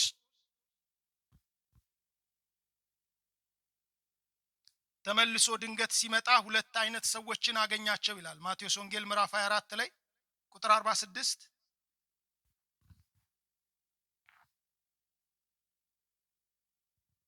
ከቁጥር 44 ጀምሮ ያለውን ላንብበው። የሰው ልጅ ባላሰባችሁት ሰዓት ይመጣልና እናንተም እንደዚሁ ዝግጁ ሁኑ። በተገቢው ጊዜ ምግባቸውን እንዲሰጣቸው ባለቤቱ በቤተሰቦቹ ላይ የሾመው ታማኝና ብልህ አገልጋይ እንግዲህ ማን ነው? ባለቤቱ ተመልሶ በሚመጣበት ጊዜ የተጣለበትን አደራ እየፈጸመ የሚያገኘው ያ አገልጋይ የተባረከ ነው። እውነት እላችኋለሁ በንብረቱ ሁሉ ላይ ይሾመዋል። ነገር ግን ያ አገልጋይ ክፉ ቢሆንና ለራሱ ጌታዬ ይዘገያል በማለት ተነስቶ ሌሎች አገልጋዮችን ባልንጀሮቹ መምታት ቢጀምር ከሰካራሞች ጋር ቢበላና ቢጠጣ እርሱ ባልጠበቀው ቀንና ባላሰበው ሰዓት ጌታው መጥቶ ይቆራርጠዋል፣ እድሉንም ከግብዞች ጋር ያደርግበታል። በዚያም ለቅሶና ጥርስ ማፋጨት ይሆናል ይላል። ከቁጥር 44 ጀምሮ ዘሪት ስለዚህ ወድሰብ ብዘይ ሓሰብኩምዎ ጊዜ ክመጽእ እዩ እሞ ንስኻትኩም ድማ እተዳለኹም ኩኑ። እቲ ጎይታኡ ምግቦም በብግዚኡ ክህቦም ኢሉ ኣብ ስድራ ቤቱ ዝሾሞ እሙን ኣስተውዓለ ባርያ መን ኮን እዩ? ጎይታኡ ክመጽእ ከሎ ከምዚ እናገበረ ዝረኽቦ ባርያ ብፁዕ እዩ። ኣብ ኩሉ ገንዘቡ ከም ዝሾሞ ብሓቂ እብለኩም ኣለኹ። እቲ ክፉእ ባርያ ግና ብልቡ ጎይታይ ይድንጉ እዩ እንተበለ ነቶም ብፀቱ ባሮት መውቃዖም ይጅምር፣ ምስቶም ሰኸርቲ እውን ይበልዕን ይሰትን። ጎይታ እቲ ባርያ እቲ ንሱ ብዘይተጸበያ መዓልቲ ብዘይፈልጣ ግዜ እውን ክመጽእ እዩ። ኣብ ክልተ ክጭንድሖ ዕድሉ ድማ ምስ ግቡዛት ክገብሮ ኣብኡ ከዓ ብኽያትን ምሕርቃም ኣስናንን ክኸውን እዩ። ክብር ለኢየሱስ ክርስቶስ ይሁን። ምን ይላል? ባለቤቱ በተገቢው ጊዜ ምግባቸውን እንዲሰጣቸው ባለቤቱ በቤተሰቦቹ ላይ የሾመው ታማኝና ብልህ አገልጋይ ማን ነው ይላል። ክብር ለኢየሱስ ይሁን። ቤተሰቦቹ ላይ በቃ ምን አደረገ ማለት ነው? ምግብ በጊዜ እንዲሰጡ ሁለት አገልጋዮችን አዘዘና ሾመና ሄደ ይላል። ስለዚህ ሄደ። ተመልሶ የሚመጣው ምንድነው? ድንገት ነው። ስለዚህ ቤተሰቦቹን መንከባከብ አለባቸው። ቁርስ፣ ምሳ፣ እራት ማቅረብ አለባቸው። እነዚህ የተሾሙት ስራቸው ያ ነው። ስለዚህ ይሄ አገልጋይ ይሄ ጌታቸው ሄደና ግን ድንገት ባላሰቡት ሰዓት ይመጣል ይላል። ለዚህ ነው ቁጥር 47 ላይ ምን ይላል? ባለቤቱ ተመልሶ በሚመጣበት ጊዜ የተጣለበትን አደራ እየፈጸመ የሚያገኘው ያ አገልጋይ የተባረከ ነው ይላል። ክብር ለኢየሱስ ይሁን። ተመልከቱ፣ ሁለቱም ጌታቸው ሾሟቸዋል። ሁለቱም ጌታ ይመጣል ብለው የሚያስቡ ናቸው። ጌታችን ይመጣል ብለው የሚሰሩ ናቸው ሁለቱም። ነገር ግን አንዱ ምን ብሎ ያስባል ይላል? ጌታዬ ይዘገያል ብሎ ያስባል። ይመጣል ግን አሁን አይመጣም። ይዘገያል ብሎ አስቦ ምን ማድረግ ጀመረ? ለራሱ መብላት መጠጣት፣ እነዛን ተንከባከብ የተባሉትን ሰዎች ምን ማድረግ ጀመረ? መበደል ጀመረ፣ መስከር ጀመረ፣ ለራሱ ጥቅም መኖር ጀመረ። አንዱ ግን ምን ያደርግ ነበረ? ጌታዬ ይመጣል ብሎ ስለሚያስብ ይመጣል ብቻ ብሎ አይደለም የሚያስበው፣ ጌታዬ ድንገት ሊመጣ ይችላል ብሎ ስለሚያስብ በተገቢው ሰዓት ተገቢውን ነገር ያደርግ ነበረ። ስለዚህ ጌታው ሲመጣ የተጣለበትን አደራ እያደረገ የሚያገኘው ሰው ምንድነው አለ? የተባረከ ነው አለ። ክብር ለኢየሱስ ክርስቶስ ይሁን። ስለዚህ ጌታ ሲመጣ በሚመጣበት ጊዜ እግዚአብሔር ልክ እንዳዘዘን ተዘጋጅተን የምንጠብቅ ሰዎች። ለዚህ ነው ቁጥር 44 ላይ ሲጀምር ምን ይላል? የሰው ልጅ ባላሰባችሁት ሰዓት ይመጣልና እናንተም እንዲሁ የተዘጋጃችሁ ሁኑ። ይህንን ከላይ ልክ ተመሳሳይ ነገር ተመሳሳይ ሐሳብ ነግሯቸዋል። ጴጥሮስ ነው በመሃል ገብቶ ጌታ ኢየሱስን ለኛ ነው የምትናገረው ለዓለም ነው ብሎ የጠየቀው። ክብር ለኢየሱስ ክርስቶስ ይሁን። ስለዚህ ኢየሱስ ክርስቶስ ድንገት ንጥቀት ድንገት ስለሚሆን ለቅዱሳን በዚህ ለዓለም ድንገት ስለሚሆን የተጣለብንን አደራ እያደረግን ዝግጁ ሆነን መኖር አለብን። ክብር ለኢየሱስ ክርስቶስ ይሁን። ኢየሱስ ክርስቶስ ጌታ ነው። ስለዚህ ንጥቀት የሚሆነው ለቤተ ክርስቲያን ድንገት ነው። እኛን ጌታ ተዘጋጅተን እንዲያገኘን መኖር አለብን። ስለዚህ ንጥቀት ግን ምንድነው ማለት? ንጥቀት የሚሆነው ለምንድነው ጌታ ንጥቀትን የሚያደርገው? ዋናው ዓላማ ንጥቀት የሚሆንበት በዚህ ዓለም ላይ እግዚአብሔር በማያምኑት ላይ በተለይ በወንጌል በተነሱት ላይ በኃይል ሊፈርድ በቁጣ ስለሚመጣ እግዚአብሔር ጌታ ኢየሱስ ክርስቶስ ከዚህ ቁጣ ሰዎችን የሚያምኑትን የራሱ የሆኑትን ምን ያደርጋል ማለት ነው? ከቁጣው የሚያድነንን ተብሎ እንደተጻፈ ከእግዚአብሔር ቁጣ ሰዎችን ያድናል። ክብር ለኢየሱስ ይሁን። ራእይ ምዕራፍ 3 ቁጥር 10 ላይ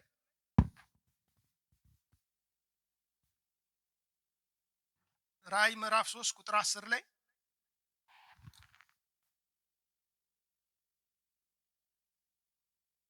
ለፊላደልፊያ ቤተክርስቲያን ነው፣ ያልተወቀሰ ቤተክርስቲያን ነው። ታውቃላችሁ ምን ይላል? በትዕግስት እንድትጸና የሰጠውን ትእዛዜን ስለጠበቅ እኔ ደግሞ በምድር ላይ የሚኖሩትን ሊፈትናቸው በዓለም ሁሉ ላይ ከሚመጣው የፈተና ሰዓት እጠብቅሃለሁ ይላል። ቁጥር 10 ንቃል ትዕግስተይ ስለዝሐለኻዮ አነ ድማ ካብታ ነቶም ኣብ ምድሪ ዝነብሩ ክትፍትኖም ናብ ኩላ ዓለም እትመጽእ ሰዓት ፈተና ክህልወካ እየ። ክብር ለኢየሱስ ክርስቶስ ይሁን። ኢየሱስ ክርስቶስ የሚናገረው ታውቃላችሁ እየተናገረ ያለው በወቅቱ ላለው ለፊላደልፊያ ቸርች ብቻ ሳይሆን ለሁሉም ነው እየተናገረ ያለው፣ ለሁሉም ጄነሬሽን ነው እየተናገረ ያለው። ክብር ለኢየሱስ ይሁን። እዚህ ጋር እንደምትመለከቱት ምን ይላል? የትዕግስቴን ቃል ስለጠበቅ እኔ ደግሞ አለ። የትዕግስቴን ቃል ማለት በመከራ ውስጥ ያለፈ ግን እየታገስክ ስለምትጠብቅ የሚለው ምንድነው? ከመከራ ብቻ ጠብቃለሁ አይደለም የሚለው። እዚህ ጋር በጣም ደስ የሚለው ከመከራው ሰዓት ከፈተናው ሰዓት እጠብቃለሁ አለ። ክብር ለኢየሱስ ክርስቶስ ይሁን። የፈተና ሰዓት ወይም የመከራ ሰዓት የሚባል ጊዜ አለ። የያዕቆብ መከራ የሚባልበት ጊዜ አለ። ከዛ ከመከራው ሰዓት ምን አደርጋለሁ ይላል? እጠብቃለሁ ይላል። ክብር ለኢየሱስ ክርስቶስ ይሁን። የመከራ ሰዓት የሚባል አለ። ጌታ ኢየሱስ ክርስቶስ ብዙ ጊዜ መጽሐፍ ቅዱስ ላይ በተለይ ራእይና ማቴዎስ ወንጌል ምዕራፍ 24ን ሉቃስ 21 እንደዚህ ማርቆስ 13ን ሲጠና ብዙ ጊዜ ብዥ የሚል ነገር አለ ሰዎች ላይ ማለት ነው። ከዚህ የተነሳ አንዳንዶች በጣም የተሳሳተ መልእክት የሚያቀርቡበት ነገር አለ። በተለይ ጌታ ኢየሱስ ክርስቶስ ስለ ቤተ መቅደሱ መፍረስ አያይዞ የተናገረው፣ ከዛ ደግሞ የዓለም መጨረሻ ምልክት፣ ከዛ ደግሞ ቤተ መቅደሱ ሲፈርስ ልክ ኢየሱስ ክርስቶስ ለኢየሩሳሌም አያትና ይላል አለቀሰላት ይላል። በቃ ማለት ኢየሩሳሌም ብዙ ጊዜ መልእክተኛ ተልኳል፣ ሊቀበሉ አልቻሉም። ጌታ ኢየሱስን ወንጌልን ሊሰሙ አልቻሉም። ብዙ ነቢያትን ገለዋል። መጨረሻ ላይ ጌታ ኢየሱስ መጥቷል። እንደዛ ያደርጋሉ። በኢየሱስ ብቻ አይደለም ሐዋርያትንም እንደዛ ያሳድዳሉ፣ ይገላሉ። ስለዚህ አያትና በቃ አለቀሰላት። ለሰላምሽ የሚሆነውን ዛሬ ብታውቂ ምን አለ፣ ግን ከዚህ በኋላ በቃ የሮማ ወታደሮች መጥተው ይከቡሻል፣ ያስጨንቁሻል አለ። ከዛ በኋላ ብዙዎችን እንደሚያጠፉ ይናገራል። ከዛ ኢየሱስ ክርስቶስ ወዲያው ምን አላቸው? እዛ ጋር ሲናገር በዛ ዘመን አለ ያ ነገር እንደዛ በሚሆንበት ጊዜ ለሚያጠቡ ሴቶች፣ እርጉዝ ለሆኑ ሴቶች ወየውላችሁ፣ ሽሽታችሁ በክረምት እንዳይሆን ጸልዩ አለ፣ ወይም በሰንበት እንዳይሆን ጸልዩ። ምክንያቱም ሊትራል ነው። ሰዎች ከኢየሩሳሌም ለቅዱሳን የተነገረው ልክ ዳንኤል ትንቢት ላይ የተጻፈው ነገር እርኩሱ በተቀደሰው ስፍራ ቆሞ ስታዩ ማለት ኢየሩሳሌምን ልክ ሉቃስ ላይ በግልጽ እንደሚናገረው የሮማ ወታደሮች ከበው ሲያዩ ከዛ በኋላ ደግሞ እነ ኔሮ ይመጣሉ እዛ ላይ። ስለዚህ ያንን ነገር በምታዩበት ጊዜ ሩጡና አምልጡ አላቸው ጌታ ኢየሱስ ክርስቶስ። ውጡ ከዛ ቶሎ ብላችሁ። ስለዚህ ሽሽታችሁ በክረምት እንዳይሆን ወይ ደግሞ በቃ እርጉዝ ለሆኑ ሴቶች ማምለጥ ስለማይችሉ በቃ ለነሱ ከባድ ጊዜ ነበር ይላል። ክብር ለኢየሱስ ይሁን።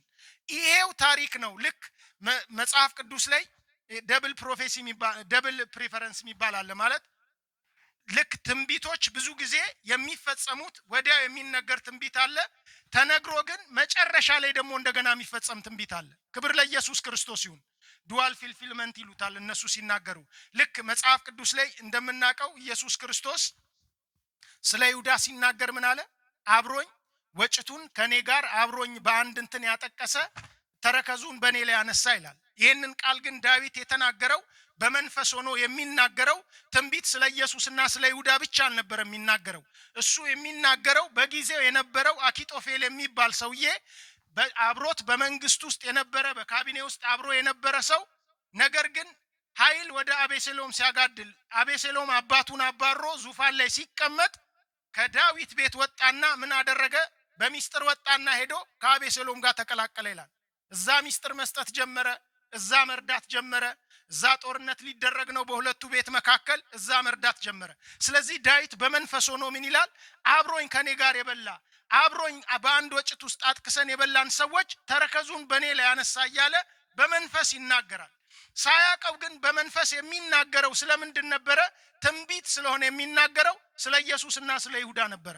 ስለዚህ ኢየሱስ ስለኔ ነው አለ። ጴጥሮስም ያንን ትንቢት አንስቶ ይናገራል። ስለዚህ የሚፈጸሙ ትንቢቶች ብዙ ጊዜ ልክ ድንግል ትጸንሳለች ወንድ ልጅ ትወልዳለች ተብሎ የተጻፈው በዛ ጊዜ የነበረው ንጉስ ተቸግሯል። እስራኤልና የይሁዳ ንጉስ ነው። እስራኤልና ሌላ እስራኤል ከሌላ አሕዛብ አገር ጋር ሆኖ ይሁዳን ሊወጉት ነው። ስለዚህ ተጨንቆ ሲጸልይ ነው፣ ተጨንቆ ሲጮህ ነው በነብዩ በኢሳይያስ ምልክት የመጣው።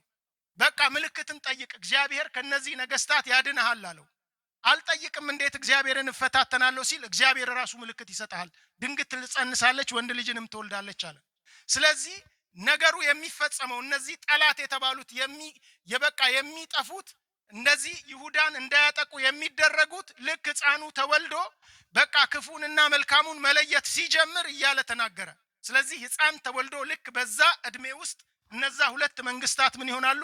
ይሁዳን ለማጥቃት ኢየሩሳሌምን ለማጥቃት የተነሱ ይጠፉ ነበረ። ኢሳይያስ የሚናገረው በመንፈስ በዛ ወቅት ያለውን ለንጉሱ መልስ እየሰጠው ነው ለጸሎቱ። ክብር ለኢየሱስ ይሁን። ግን ትንቢት እየተነገረ ነበረ ስለ ማርያም። ክብር ለኢየሱስ ክርስቶስ ይሁን። ስለዚህ በኢየሩሳሌም የሚፈጸመው ያ ነገር የሚፈጸመው ሁሉም ምን ይሆናል ማለት ነው? በመጨረሻው ዘመን በሰባቱ ዓመት መከራ መግቢያና በሰባቱ ዓመት የሚፈጸመውን ነው እየተናገረ ያለው። ዘካርያስ ምዕራፍ 14 ላይ ስታየው ኢየሱስ ተመልሶ ልክ ሊመጣ ሲመጣ ማለት ነው ሁለተኛ ዳግም ምጽአቱ ሲመጣ ኢየሩሳሌም 2/3 ህዝብ አልቆ ነው የሚመጣው። 2/3 ኢየሩሳሌም ተከባ ዳግም ምጽአቱ ላይ እናያለን። ሴቶች ተደፍረው ይላል። ብዙ 2/3 የኢየሩሳሌም ህዝብ ኢየሩሳሌም በጠላት ተይዛ ልክ አሁን እንደሚሉት ኢየሩሳሌምን እንይዛለን ብለው ይዘጋጃሉ። ብዙ የአረብ ሀገሮች አይታችሁ ከሆነ ልክ እዚህ የሚባል አለ ብርጌድ ሻለቃ ልክ እንደሚባል ብዙ የአረብ ሀገሮች ኢየሩሳሌም ብርጌድ የሚባል አላቸው እየተዘጋጁ ስለሆነ ማለት ነው። ብዙዎቹ አላቸው እንደዚህ የተለያየ ሀገሮች ማለት ነው። ልክ ኢየሱስ ሲመጣም እንደዛ ነው የሚሆነው። ዮሐንስ ወንጌል ምዕራፍ 19 ላይ አይታችሁ ከሆነ ኢየሱስ ክርስቶስን ህዝቡ በጣም ተከተለው። በቃ እንደው ምን አሏቸው? ምን ታደርጉ? በቃ ዓለም ሁሉ ተከትሎታል ይሄው ተባለ። እነዚህ በቃ የሸንጎ አባላት የተባሉትን ካህናትን ፈሪሳውያንን የሚሰማቸው ጠፋ በቃ። ስለዚህ ስብሰባ አደረጉና ምን እናድርጋሉ? ምክንያቱም በጣም ከባድ ችግር መጥቶባቸዋል። አውጉስጦስ ቄሳር ላይ የእስራኤል ህዝብ አምጿል ተብሎ ሮማውያን መጥተው ያጠፉናል ብለው ተጨነቁ መሪዎቹ። እውነታቸውን ነው ደግሞ ንጉስ ኢየሱስን እናንግሰው ካሉ የሮማ ወታደሮች መጥተው ነው የሚጨርሷቸው እስራኤሎችን። ስለዚህ በቃ በዛ ጊዜ ሊቀ ካህን የነበረው ምን አለ ይላል? ቁጭ ብሎ እንደዚህ አላቸው፣ ኢየሱስን ከገደልነው ይሄ ህዝብ ይተርፋል አለ። የእውነቱን ነው። እንደገና ኢየሱስን ግን ካልገደልነው ሮማውያን ይመጡና ንጉስ ሊያነግሱ ነው አውጉስጦስ ቄሳር ላይ አምጸዋል ብለው ያጠፉናል ብሎ አለ ይላል። በትክክል ነው፣ እውነትም ነው። ኢየሱስን ካነገሱት ችግር ይፈጠር ነበር፣ ይጠፉ ነበር። ሳያውቀው ግን ይላል መጽሐፍ ቅዱስ ሲናገር ትንቢት ተናገረ ይላል።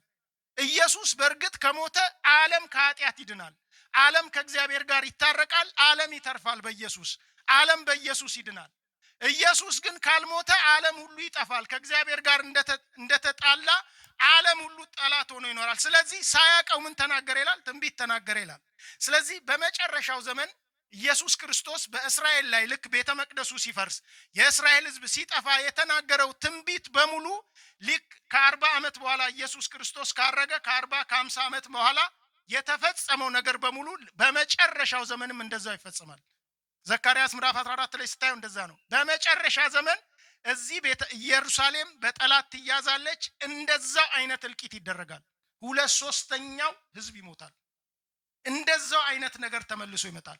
ስለዚህ ጌታ ኢየሱስ ክርስቶስ የሰው ልጅ በማታስቡበት ሰዓት ይመጣልና ተዘጋጅታችሁ ኑሩ ሲል እንደገና ሽሽታችሁ በምን እንዳይሆን በክረምት እንዳይሆን ጸልዩ ብሎ ሲል ጌታ ኢየሱስ ክርስቶስ በሰንበት እንዳይሆን ጸልዩ፣ በቃ ለእርጉዞች አስቸጋሪ ጊዜ ነው። ልክ እንደዚሁ እንዳለ በመጨረሻው ዘመን ሰዎች ምን ማድረግ አለባቸው? ለንጥቀት መዘጋጀት መቻል አለባቸው። ልክ ኢየሩሳሌምን ልክ ተከቦ ስታዩ እንዳለ አስተውሉ፣ የሚያነበው ያስተውል እንዳለ ሰዎች በዚህ በመጨረሻው ዘመን ለንጥቀት መዘጋጀት አለባቸው። ክብር ለኢየሱስ ክርስቶስ ይሁን።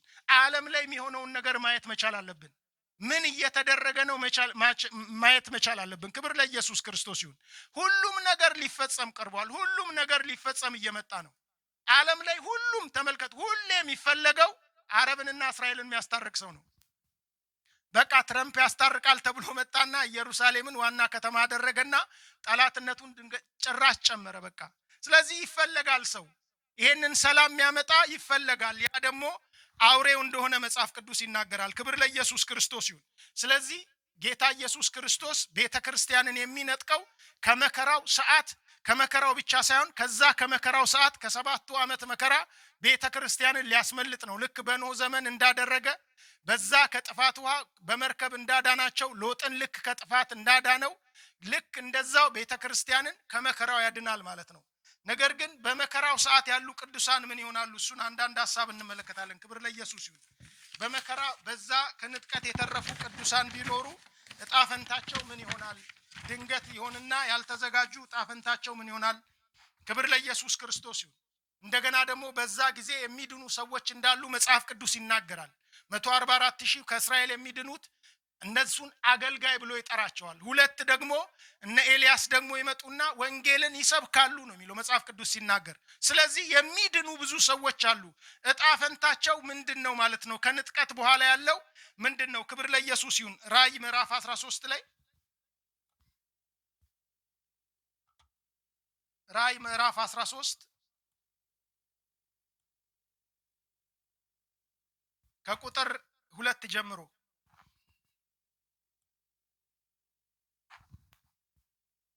ከቁጥር 5 ጀምሮ እናንብበው እንዳይበዛብን። ከ5 ጀምሮ እስከ 10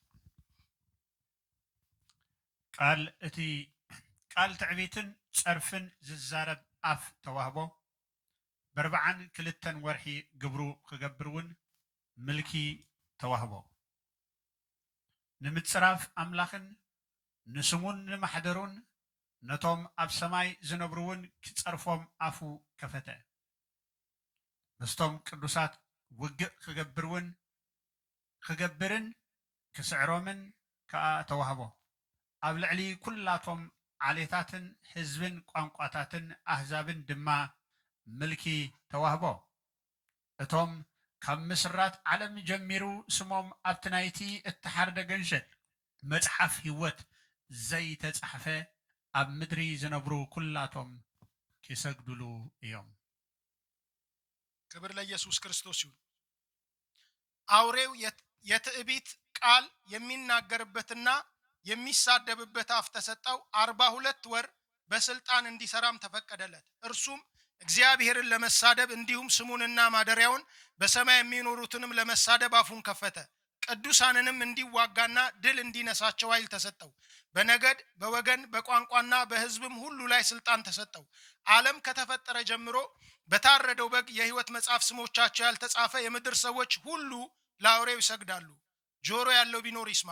ማንም የሚማረክ ቢኖር ይማረክ፣ ማንም በሰይፍ የሚገደል ቢኖር እርሱ በሰይፍ ይገደል። ይህም የቅዱሳን ትዕግስትና እምነት የሚታየው በዚህ እንደሆነ ያስገነዝባል ይላል። ክብር ለኢየሱስ ይሁን። ሳለ መቆጠብ ነው። ከላይ ስትመለከቱ ዘንዶ ይላል። ለዚህ ለአውሬው ምን ሰጠው ይላል?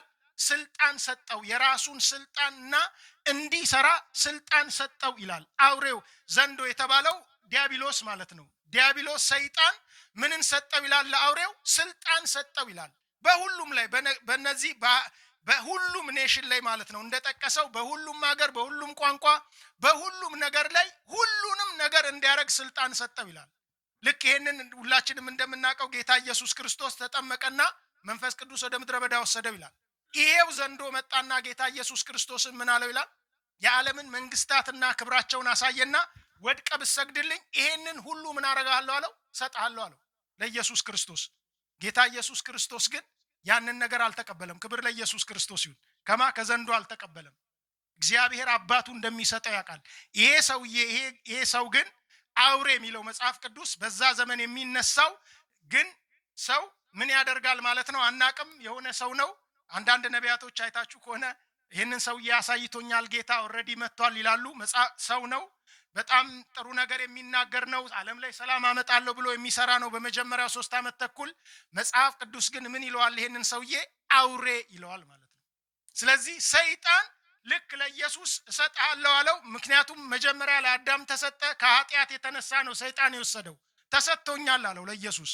ይሄ ሁሉ ለእኔ ተሰጥቶኛል አለው። ኢየሱስም ሲናገር የዚህ ዓለም አምላክ አለው ሰይጣንን። ስለዚህ ለዚህ ሰውዬ የእውነት ይሰጠዋል ማለት ነው። ስለዚህ ለዚህ ሰውዬ ሲሰጠው በዚህ ዓለም ላይ የፈለገውን ነገር ማድረግ ይጀምራል ማለት ነው። ሁሉንም ነገር ማድረግ ይጀምራል። ዋና ግን ዓላማውና ዋና ትኩረቱ ምንድናቸው? የእግዚአብሔር ቅዱሳንን ነበር የሚያደርገው። ምን ይላል? እርሱም እግዚአብሔርን ለመሳደብ እንዲሁም ስሙንና ማደሪያውን በሰማይ የሚኖሩትን ለመሳደብ አፉን ከፈተ። ቅዱሳንንም እንዲወጋና ድል እንዲነሳቸው ኃይል ተሰጠው። በነገድ በቋንቋ እያለ ስልጣን ተሰጠው ይላል። ክብር ለኢየሱስ ክርስቶስ ይሁን። ምን ይላል? ቅዱሳንንም እንዲዋጋና እንዲዋጋ ብቻ አይደለም ድል እንዲነሳቸው ምን ተሰጠው ይላል? ስልጣን ተሰጠው ብሎ ነገር ይናገራል። ክብር ለኢየሱስ ይሁን። ተመልከቱ፣ እኛ ምናምነው መጽሐፍ ቅዱስም የሚለው ንጥቀት የሚሆነው ከምን በፊት ነው? ንጥቀት የሚሆነው ከዚህ ከ7 ዓመት መከራ በፊት ነው። ይሄ አውሬው ሳይገለጥ በፊት ነው። ይሄ ሲስተም ሳይመጣ ለዚህ ሰው ኃይል ዘንዶ ሳይሰጠው በፊት ነው ንጥቀት የሚሆነው። ስለዚህ እዚህ ምድር ላይ የቀሩ ቅዱሳን አሉ፣ በዛ ሰዓት የሚድኑ ቅዱሳን አሉ ማለት ነው። ስለዚህ ይሄንን ነገር ካደረገ በኋላ ሁሉን ነገር ካረጋገጠ በኋላ የመጨረሻ ውጊያ የሚያደርገው ከማጋን ነው? ከቅዱሳን ጋር ነው ይላል መጽሐፍ ቅዱስ ሲናገር። ስለዚህ ዓለም በዚህ ምድር ላይ የቀሩ ቅዱሳን፣ ጌታን የሚቀበሉ ቅዱሳን 144,000 ሰዎችም አሉ። ኢቭን 2ቱን እንኳን መልእክተኞች ገሏቸው ነበረ። ነገር ግን አይናቸው እያየ ተነስተው ወደ ሰማይ ያርጋሉ ነው የሚለው መጽሐፍ ቅዱስ ሲናገር። ስልጣኑ በጣም ኃይለኛ ነው ማለት ነው። ዓለምን በሙሉ ይቆጣጠራል። የዓለምን ሲስተም በሙሉ አውሬው ይቆጣጠራል። ስለዚህ መጨረሻ ላይ ከቅዱሳን ጋር ውጊያ ይጀምራል ማለት ነው። እንደፈለገ ማድረግ ይችላል፣ መያዝ ይችላል፣ መግደል ይችላል። ምክንያቱም ዳንኤል ምዕራፍ 7ን ሄዳችሁ ቁጥር 21ን 25ን ስታነቡ ስልጣን የሚሰጠው ዘንዶ ስልጣን ለዚህ ሰውዬ የሚሰጠው እግዚአብሔር ስለፈቀደ ነው። 7 ዓመት እንዲሰራ ተፈቅዶለታል። ኢቭን እግዚአብሔርን እስከ መሳደብ ድረስ ማለት ነው ተሰጥቶታል። ስለዚህ ዓለም ላይ ያሉ ሰዎች ሁሉ በስማቸው በበጉ መጽሐፍ ዓለም ከመፈጠሩ ጀምሮ ያልተጻፈ ሰው በቃ ሁሉ ይሰግዱለታል ይላል። ሲሰግዱለት የሚለው ቆሰለ ይላል።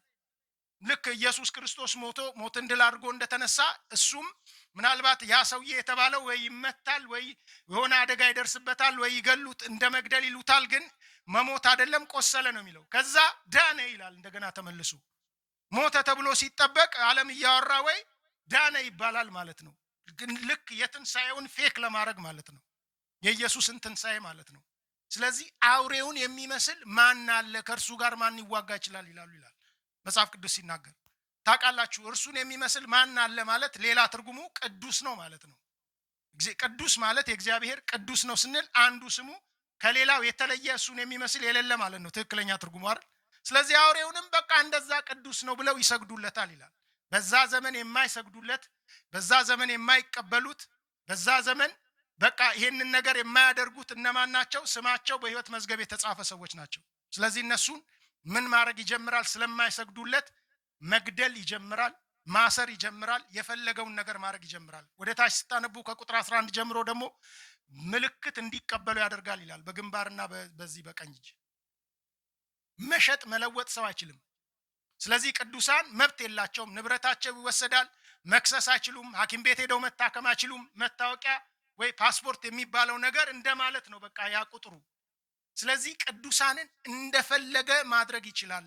ይህንን ስልጣን ደግሞ የሰጠው አውሬው ብቻ ሳይሆን እግዚአብሔር ነው የሰጠው ያንን ነገር። ጊዜው የመከራ ወቅት ነው። በቃ የሚድኑት ሁሉ የሚድኑት በምንድን ነው? በሰይፍ ነው የሚድኑት። ስለዚህ ምን ያደርጋቸዋል ይላል? ይዋጋቸውና ድል ይነሳቸዋል ይላል መጽሐፍ ቅዱስ ሲናገር። ስለዚህ ድል ይነሳቸዋል ግን የሚለው ምንድን ነው? መግደል ይችላል ማለት ነው። የመጨረሻው በሰይፍ ይሰይፋቸዋል። ሁሉንም ቅዱሳኖች የሚይዛቸውን የሚያመልጡ ያመልጡ ይሆናል፣ ግን ምን ያደርጋቸዋል ማለት ነው? በዛ ዘመን ያለው መዳን የሚባለው ነገር የሚመጣው የቀሩ ቅዱሳን የሚድኑት በምንድን ነው? በመሰየፍ ነው ማለት ነው። ክብር ለኢየሱስ ክርስቶስ ይሁን። መጽሐፍ ቅዱስ ነው የሚለው የሚዳነው በመስዋዕትነት ብቻ ነው፣ ሌላ ነገር የለም። ይሄንን ያደረገው ማን ነው? እግዚአብሔር ነው። ለአውሬው ስልጣን እንዲሰጠው ያደረገው እግዚአብሔር ነው። ስለዚህ ጌታ ኢየሱስ ክርስቶስ ይመጣና መጀመሪያ ቤተክርስቲያንን የሚነጥቀው ከዚህ አይነት መከራ ውስጥ እንዳይገቡ ነው ማለት ነው። ስለዚህ በዛ ዘመን የሚቀሩ ቅዱሳኖች ለዚህ ታልፈው የሚሰጡ ናቸው። ድል ያደርጋቸዋል ይላል። በተለይ ልክ መጽሐፍ ቅዱስ ሐዋርያው ጳውሎስ ሲናገር ሮሜ 8 የመጨረሻዎቹ ቁጥሮች ከቁጥር 35 ጀምሮ እንደዚህ ይላል። ከክርስቶስ ፍቅር የሚለየን ማን ነው? ችግር ወይስ ስቃይ ወይስ ስደት ወይስ ረሃብ ወይስ ራቁትነት ወይስ አደጋ ወይስ ሰይፍ? ይህም ስለ አንተ ቀኑን ሙሉ ከሞት ጋር እንጋፈጣለን፣ እንደሚታረዱ በጎች ተቆጠርን ተብሎ እንደተጻፈ ነው። ምንም አይለየንም። በዚህ ሁሉ በወደደን በእርሱ ከአሸናፊዎች እንበልጣለን። ይህንን ተረድቻለሁ። ሞት ይሁን ሕይወት፣ መላእክት ይሁን አጋንንት፣ ያለው ይሁን የሚመጣው፣ ወይም ማንኛውም ኃይል፣ ከፍታም ይሁን ጥልቀት፣ ወይም የትኛውም ፍጥረት በጌታችን በኢየሱስ ክርስቶስ ካለው ከእግዚአብሔር ፍቅር ሊለየን አይችልም ይላል። ክብር ለኢየሱስ ይሁን። ካብታ ፍቅሪ ክርስቶስ ክፈልየና ዝፈልየና መን እዩ?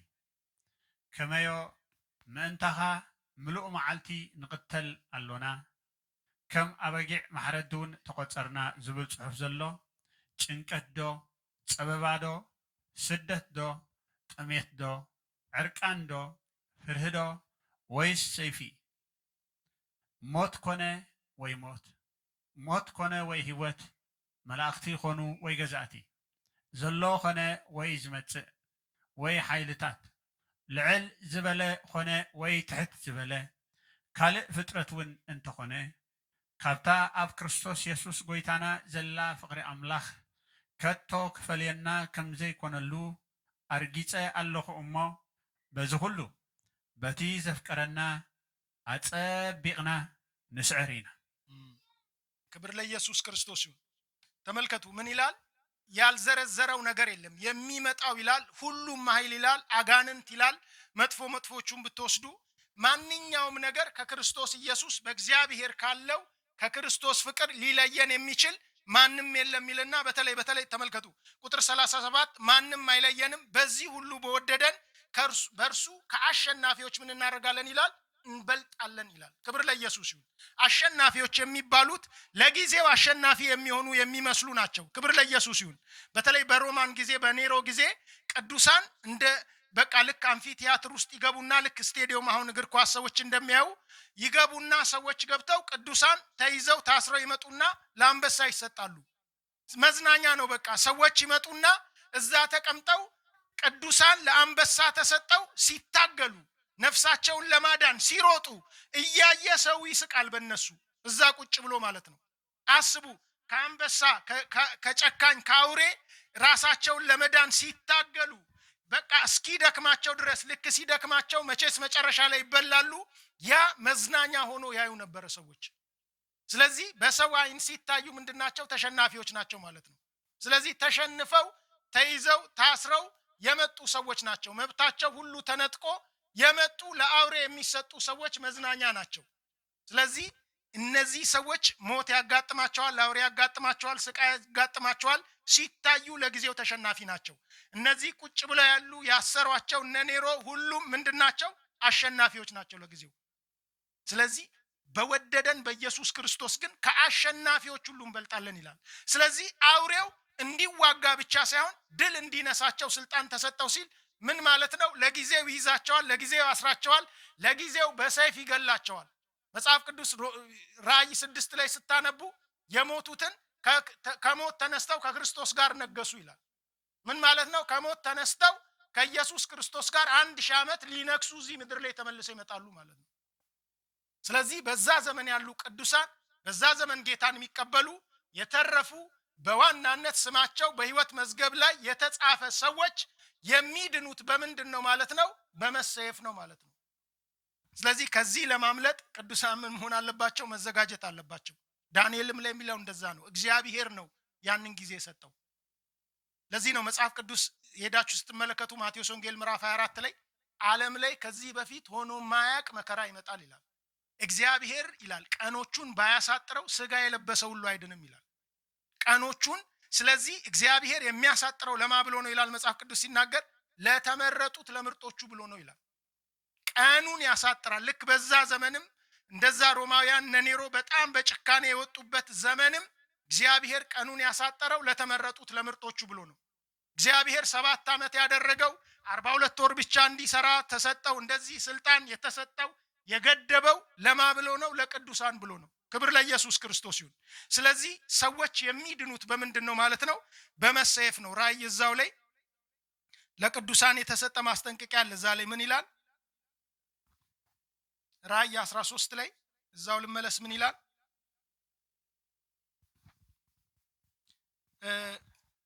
ዓለም ከተፈጠረ ጀምሮ በታረደው መጽሐፍ የሕይወት መጽሐፍ ስሞቻቸው ያልተጻፈ የምድር ሰዎች ሁሉ ለአውሬው ይሰግዳሉ ይልና ቁጥር 9 ላይ ምን ይላል?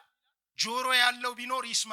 ማንም የሚማረክ ቢኖር እርሱ ይማረክ፣ ማንም በሰይፍ የሚገደል ይገደል እያለ ይናገራል። ክብር ለኢየሱስ ክርስቶስ ይሁን። ጆሮ ያለው ቢኖር ይስማ። ሰው ነፍሱን ለማዳን ብሎ ከጊዜያዊ መከራ፣ ከጊዜያዊ ችግር፣ ከጊዜያዊ እስር ከምናምን ብሎ ሰው ሌላ ዘዴ አይፈልግ። መማረክ ከሆነ በቃ ይማረክ፣ መገደል ከሆነ ይገደል፣ ሚሰየፍ ከሆነ በቃ ይሰየፍ። የቅዱሳን ትዕግስትና እምነት የሚታየው በምንድን ነው? በዚህ ነው። ስለዚህ ጆሮ ያለው ቢኖር ምን ያድርግ? ይስማ። ልክ ለሰባቱ አብያተ ክርስቲያናት መንፈስ ለአብያተ ክርስቲያናት የሚለውን የሚሰማ ጆሮ ያለው ይስማ ይላል ኢየሱስ ደጋግሞ። ስለዚህ እዚህ ጋም በመከራ ውስጥ ላሉ በዛ ዘመን አውሬው ስልጣን ተሰጥቶ፣ አውሬ ነው እንግዲህ አስቡ፣ ሰው ነው ግን እዚህ ዓለም ላይ ሲታይ ሰው ነው። እግዚአብሔር ግን ምንድን ነው የሚለው? አውሬ ነው የሚለው፣ በጨካኝ ስለሆነ ማለት ነው። ስለዚህ በዛ ዘመን ያለ ጆሮ ያለው ሰው ሁሉ ይስማ። መማረክ ካለበት ይማረክ፣ በቃ መገደል ካለበት ይገደል። የቅዱሳን ትዕግስት የሚታየው በዚህ ነው። እምነታቸው የሚታየው በምንድን ነው? በዚህ ነው። በየት? በዛ በ7 ዓመት መከራ ውስጥ ማለት ነው። ከባድ ጊዜ ነው ማለት ሰዎች የማያስቡት ዓለም ላይ ሆኖ ማያቅ የተባለው ልክ በኢየሩሳሌም ልክ እንደተባለው አሁን በዚህ ዘመንም በመጨረሻው ዘመን የሚሆነው እስራኤላውያን ላይ መከራው በጣም የበዛ ቢሆንም በቅዱሳን ሁሉ ላይ ዓለም ላይ ሁሉ ወጣ ነው የሚለው መጽሐፍ ቅዱስ ሲናገር። ቅዱሳንን በቃ እንትኑን ምልክቱን የማይቀበሉትን ሁሉ ሊገድል ይወጣል ይላል። ስለዚህ በዛ ዘመን ያለ ሰው ምንድነው ማለት ነው ማድረግ ያለበት? መታረድ ካለበት ይታረዳል። አንድ ጊዜ እግዚአብሔር እስራኤላውያንን በናቡከደነጾር እጅ አሳልፎ ሰጠና ከዛ በኋላ እስራኤላውያን ግማሹ ሊዋጋ ግማሹ ወደ ግብጽ ሊያመልጥ በቃ ፈለገ። እግዚአብሔር ግን መጣና በነቢዩ በኤርሚያስ ምን አለ? ኖ ኖ ኖ ኖ አለ። መማረክ ካለባችሁ ተማረኩ፣ በቃ መወሰድ ካለባችሁ ወደ ባቢሎን ምድር ተወሰዱ፣ እግዚአብሔር የወሰነው ነገር ነው ይሄ አለ። ወደ ግብጽ እንተርፋለን ብላችሁ ከሄዳችሁ እዚህ የሸሻችሁት ሰይፍ እዛ ግብጽ ያገኛችኋል። ግብጽ በወቅቱ ሰላም ነበረ። በዛ ወቅት እዚህ የሸሻችሁት እናመልጣለን ያላችሁት ሰይፍና ራብ እዛ ያገኛችኋል። ስለዚህ እዚህ እግዚአብሔር ነው ናቡከደነጾርን ኃይል ሰጥቶ ያመጣው፣ እግዚአብሔር ነው የሰጠው፣ ለሱ ተማረኩ፣ ቀስ ብላችሁ አርፋችሁ ተገዙ አለ።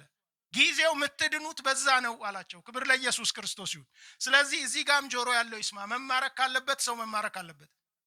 አስቡት፣ በቃ መሸጥ፣ መለወጥ፣ መታከም፣ በቃ መብቱን ማስከበር ምናምን የማይችልበት ሁኔታ ነን ያለው። በዛ ጊዜ በቃ ሰው ብልጥ ሆናለሁ ካለ ነፍሴን አደናለሁ፣ ልክ ኢየሱስ እንዳለው ነፍሱን ሊያድናት የሚፈልግ ያጠፋታል አለ። ነፍሱን ግን የሚያጠፋት እርሱ ምን ያደርጋታል? ስለኔ ብሎ የሚያጠፋ ያድናታል አለ። ክብር ለኢየሱስ ይሁን። ስለዚህ ከአሸናፊዎች የሚበለጠው ከድል አድራጊው የሚያመልጠው ሰው በዛ ጊዜ በምንድን ነው ማለት ነው? በሞቱ ነው። ራእይ ምዕራፍ 6 ላይ ከ9 እስከ 11 ራእይ ምዕራፍ 6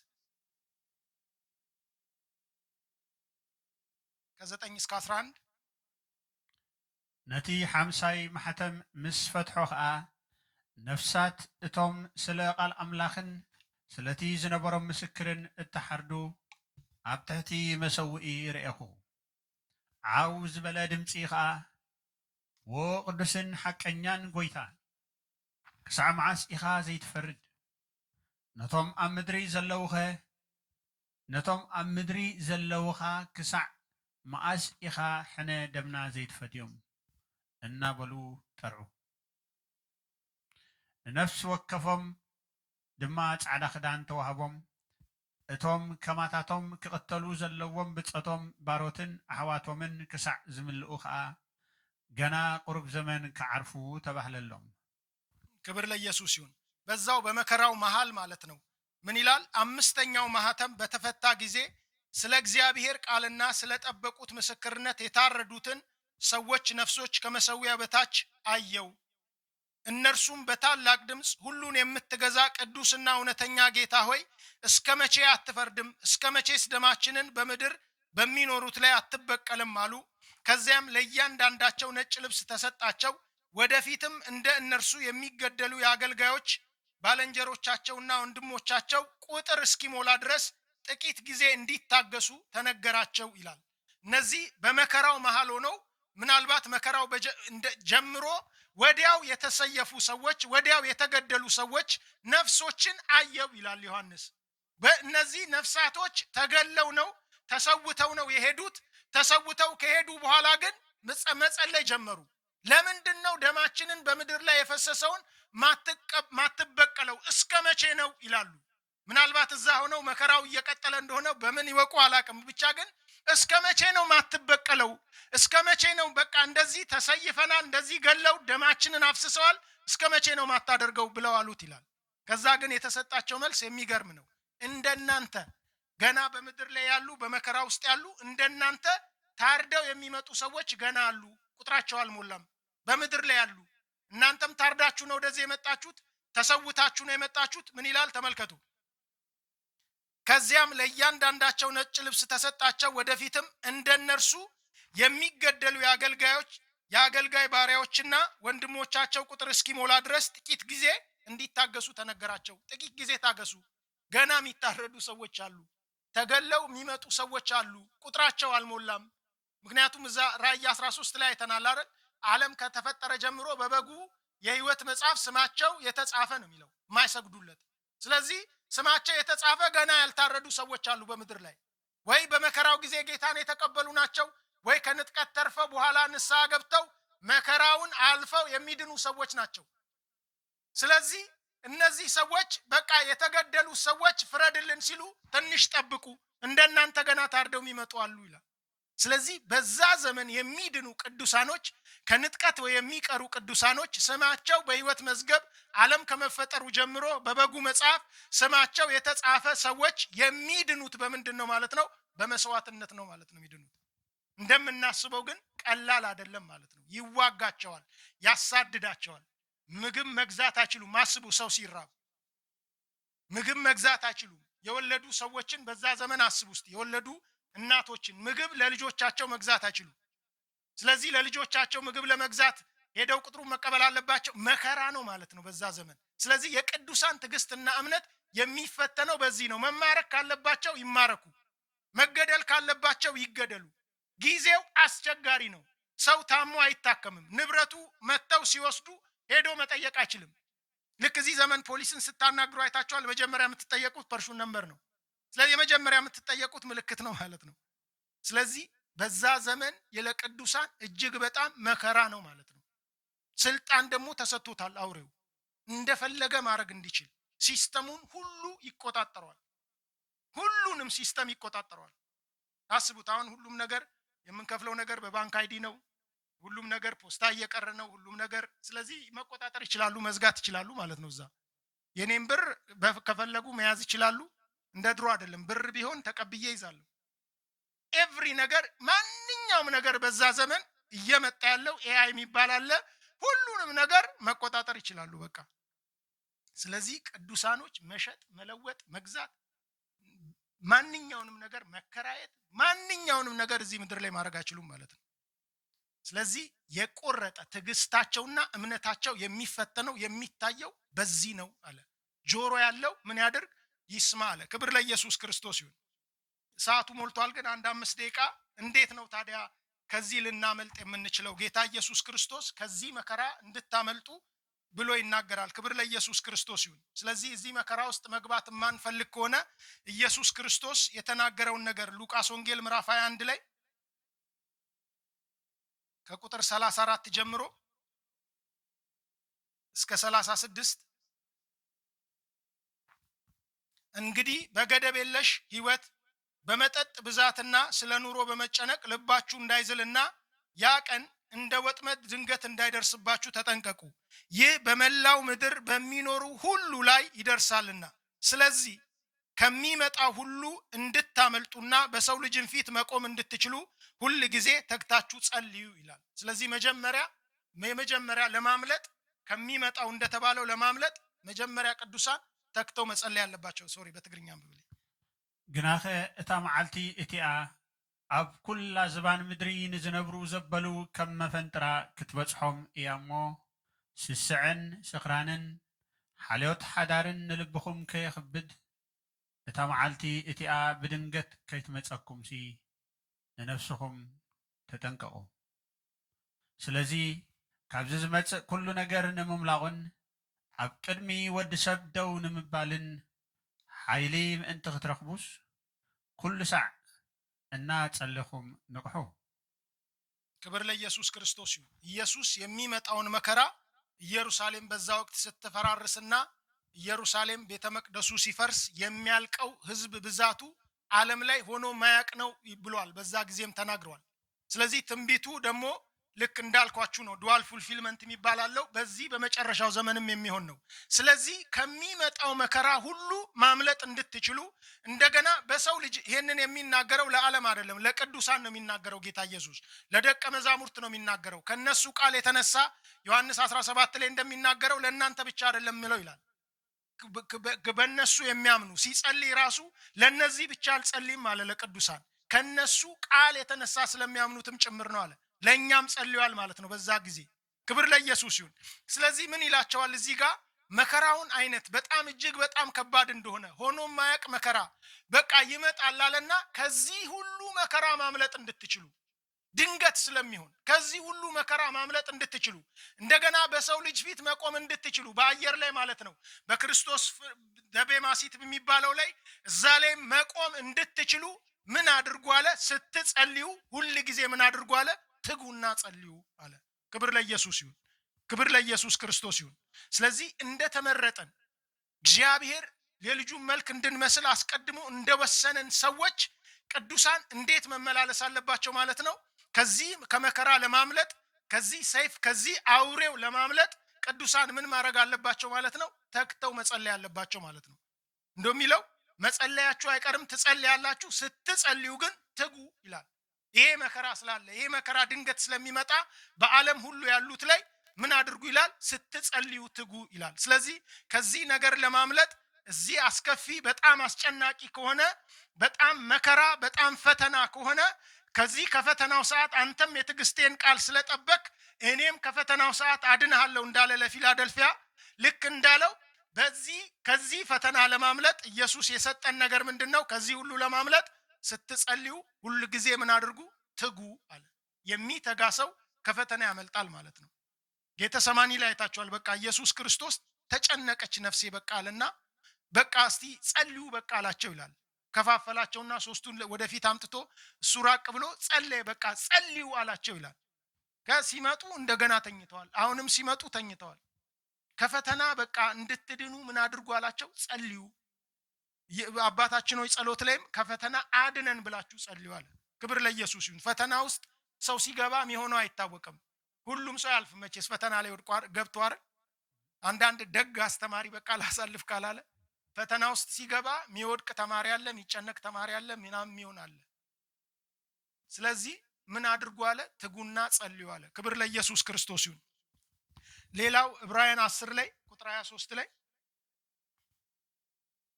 ጊዜው ሲቀርብ እያያችሁ ይላል። ዕብራውያን 10 ቁጥር 23 ላይ ቁጥር 25 ላይ ሶሪ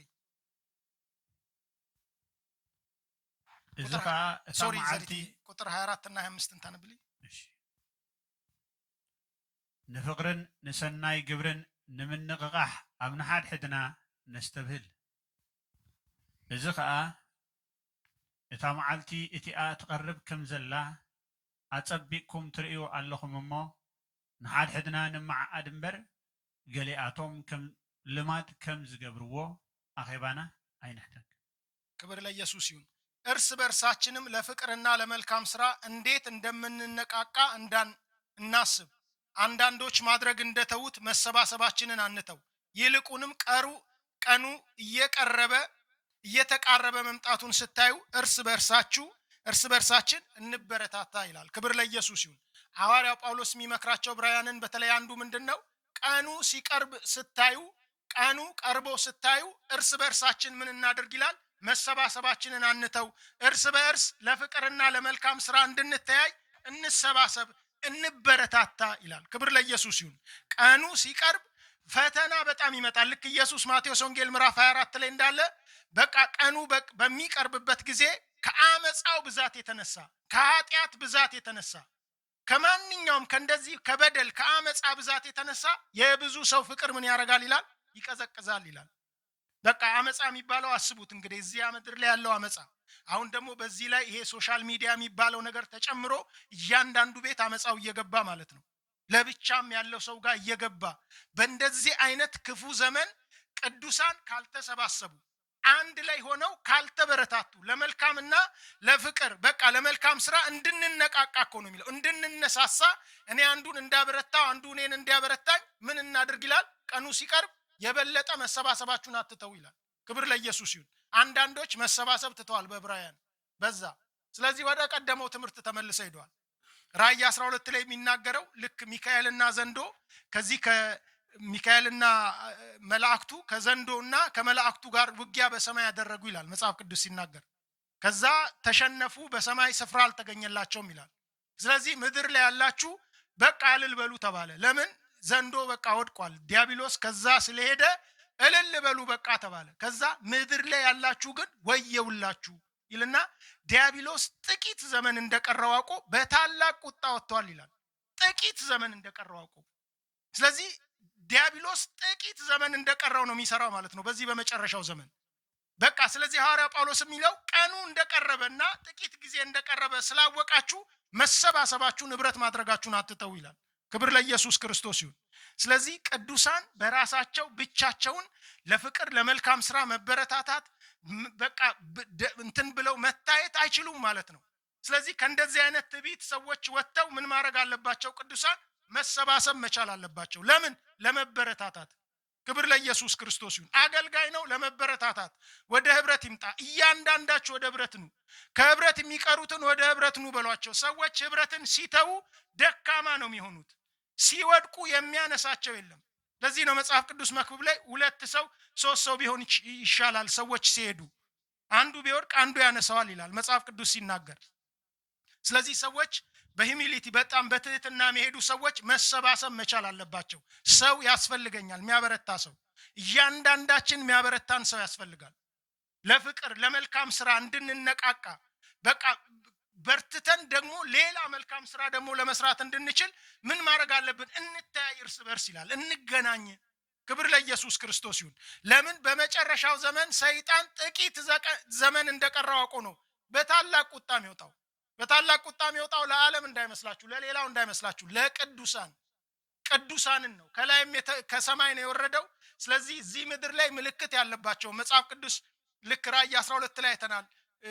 ልክ ቀዩ ዘንዶ ሕፃን ልጅ ልትወልድ ያለችው ሴት ፊት ቆመና ይላል ልጁ ወደ ሰማይ ሲነጠቅ እናቷን ማባረር ጀመረ ይላል። ስለዚህ እግዚአብሔር ደግሞ በምድረ በዳ መጠለያ በቃ የምትደበቅበትን አዘጋጀላት ይላል መጽሐፍ ቅዱስ። ከአፉ ውሃ ተፋ ይላል። በቃ እሷን ለመዋጥ በጎርፍ ለመውሰድ ማለት ነው። ምድር ደግሞ አፏን ከፍታ ዋጠቻቸው ይላል። በዛ ጊዜ ያ ቀዩ ዘንዶ ምን አደረገ ማለት ነው? የመጨረሻውን ውጊያ ወደ ቅዱሳን ዞረ ይላል። ለእግዚአብሔር ቃል የሚታዘዙትን የኢየሱስ ክርስቶስ ምስክር ወደ ሆኑት ውጊያውን አደረገ ይላል። ወደ ዓለም አላደረገም፣ ወደማያምኑ ሰዎች አላደረገም። እነሱም ልክ ራእይ 13 ላይ እንዳለ ይሰግዱለታል፣ እሱ የሚመስል የለም ይሉታል ይላል። ስለዚህ ወደ ቅዱሳን ያደርጋል። በመጨረሻው ዘመን ውጊያው የበለጠ የሚሆነው ቅዱሳን ላይ ነው። ስለዚህ ቅዱሳን ምን ማድረግ አለባቸው? ህብረት ማድረግ መቻል አለባቸው። መበረታታት መቻል አለባቸው። ሰው ትዕቢተኛ ሆኖ ከህብረት የሚወጣ ከሆነ፣ ሰው ህብረት እንደማይጠቅም የሚያደርግ ከሆነ፣ የተለያየ ስም እየሰጠ ህብረት ፍቅር የሌለው ነው እንደዚህ እያለ የሚሄድ ሰው ብዙ ጊዜ ይዩት እስቲ መጨረሻውን ይዩ። ህብረትን አልጣጥሎ ቸርች ውስጥ ችግር የለም ማለት አይደለም። አገልጋዮች ጋር ችግር የለም ማለት አይደለም። የእግዚአብሔር ፈቃድ ግን አብረን አንድ ላይ እንድንሆን ነው። ለዚህ ነው ራእይ ላይ በሰባቱ የወርቅ መቅረዞች መካከል የሚመላለሰው ይላል። በቤተ ክርስቲያን ላይ በነዛ በቤተ ክርስቲያን በነሎዶቅያ ላይ እንኳን ሳይቀር ኢየሱስ ይመጣል። በፊላደልፊያ ላይም ኢየሱስ ይመጣል። አሉ እኮ እነ ኤልዛቤል እኮ አሉ። ሌሎች እኮ ሐሰተኛ ሐዋርያት አሉ ቤተ ክርስቲያን ውስጥ። መርምራ አግኝታቸዋል ይላል። ሐዋርያ ነን ብለው ማለት አስተማሪዎች ናቸው ማለት እኮ ነው። ተደማጭነት ያላቸው ሰዎች ቤተ ክርስቲያን ውስጥ አሉ። ከጌታ ያልሆኑ የዲያብሎስ ማህበር እንደሆኑ እያለ መጽሐፍ ቅዱስ ይናገር። እንደዛ አሉ ቸርች ውስጥ ማለት ነው። ሐሰተኞች አሉ። የበግ ለምድ የለበሱ ሰዎች አሉ። ምን ቸርች ውስጥ የራሳቸውን ምኞት የሚያደርጉ ሴሰኞች አሉ። አንደኛ ቆሮንቶስ ምዕራፍ 5 ላይ ቸርች ውስጥ ግን ምን ይላል መጽሐፍ ቅዱስ ሲናገር? ህብረት እንድናደርግ በዚህ በመጨረሻው ዘመን የበለጠ መሰባሰባችንን እንድናጠናክር እንድንተያይ መጽሐፍ ቅዱስ ይናገራል። ክብር ለኢየሱስ ይሁን። ምን ሲቀርብ? ቀኑ ሲቀርብ እያያችሁ ይላል።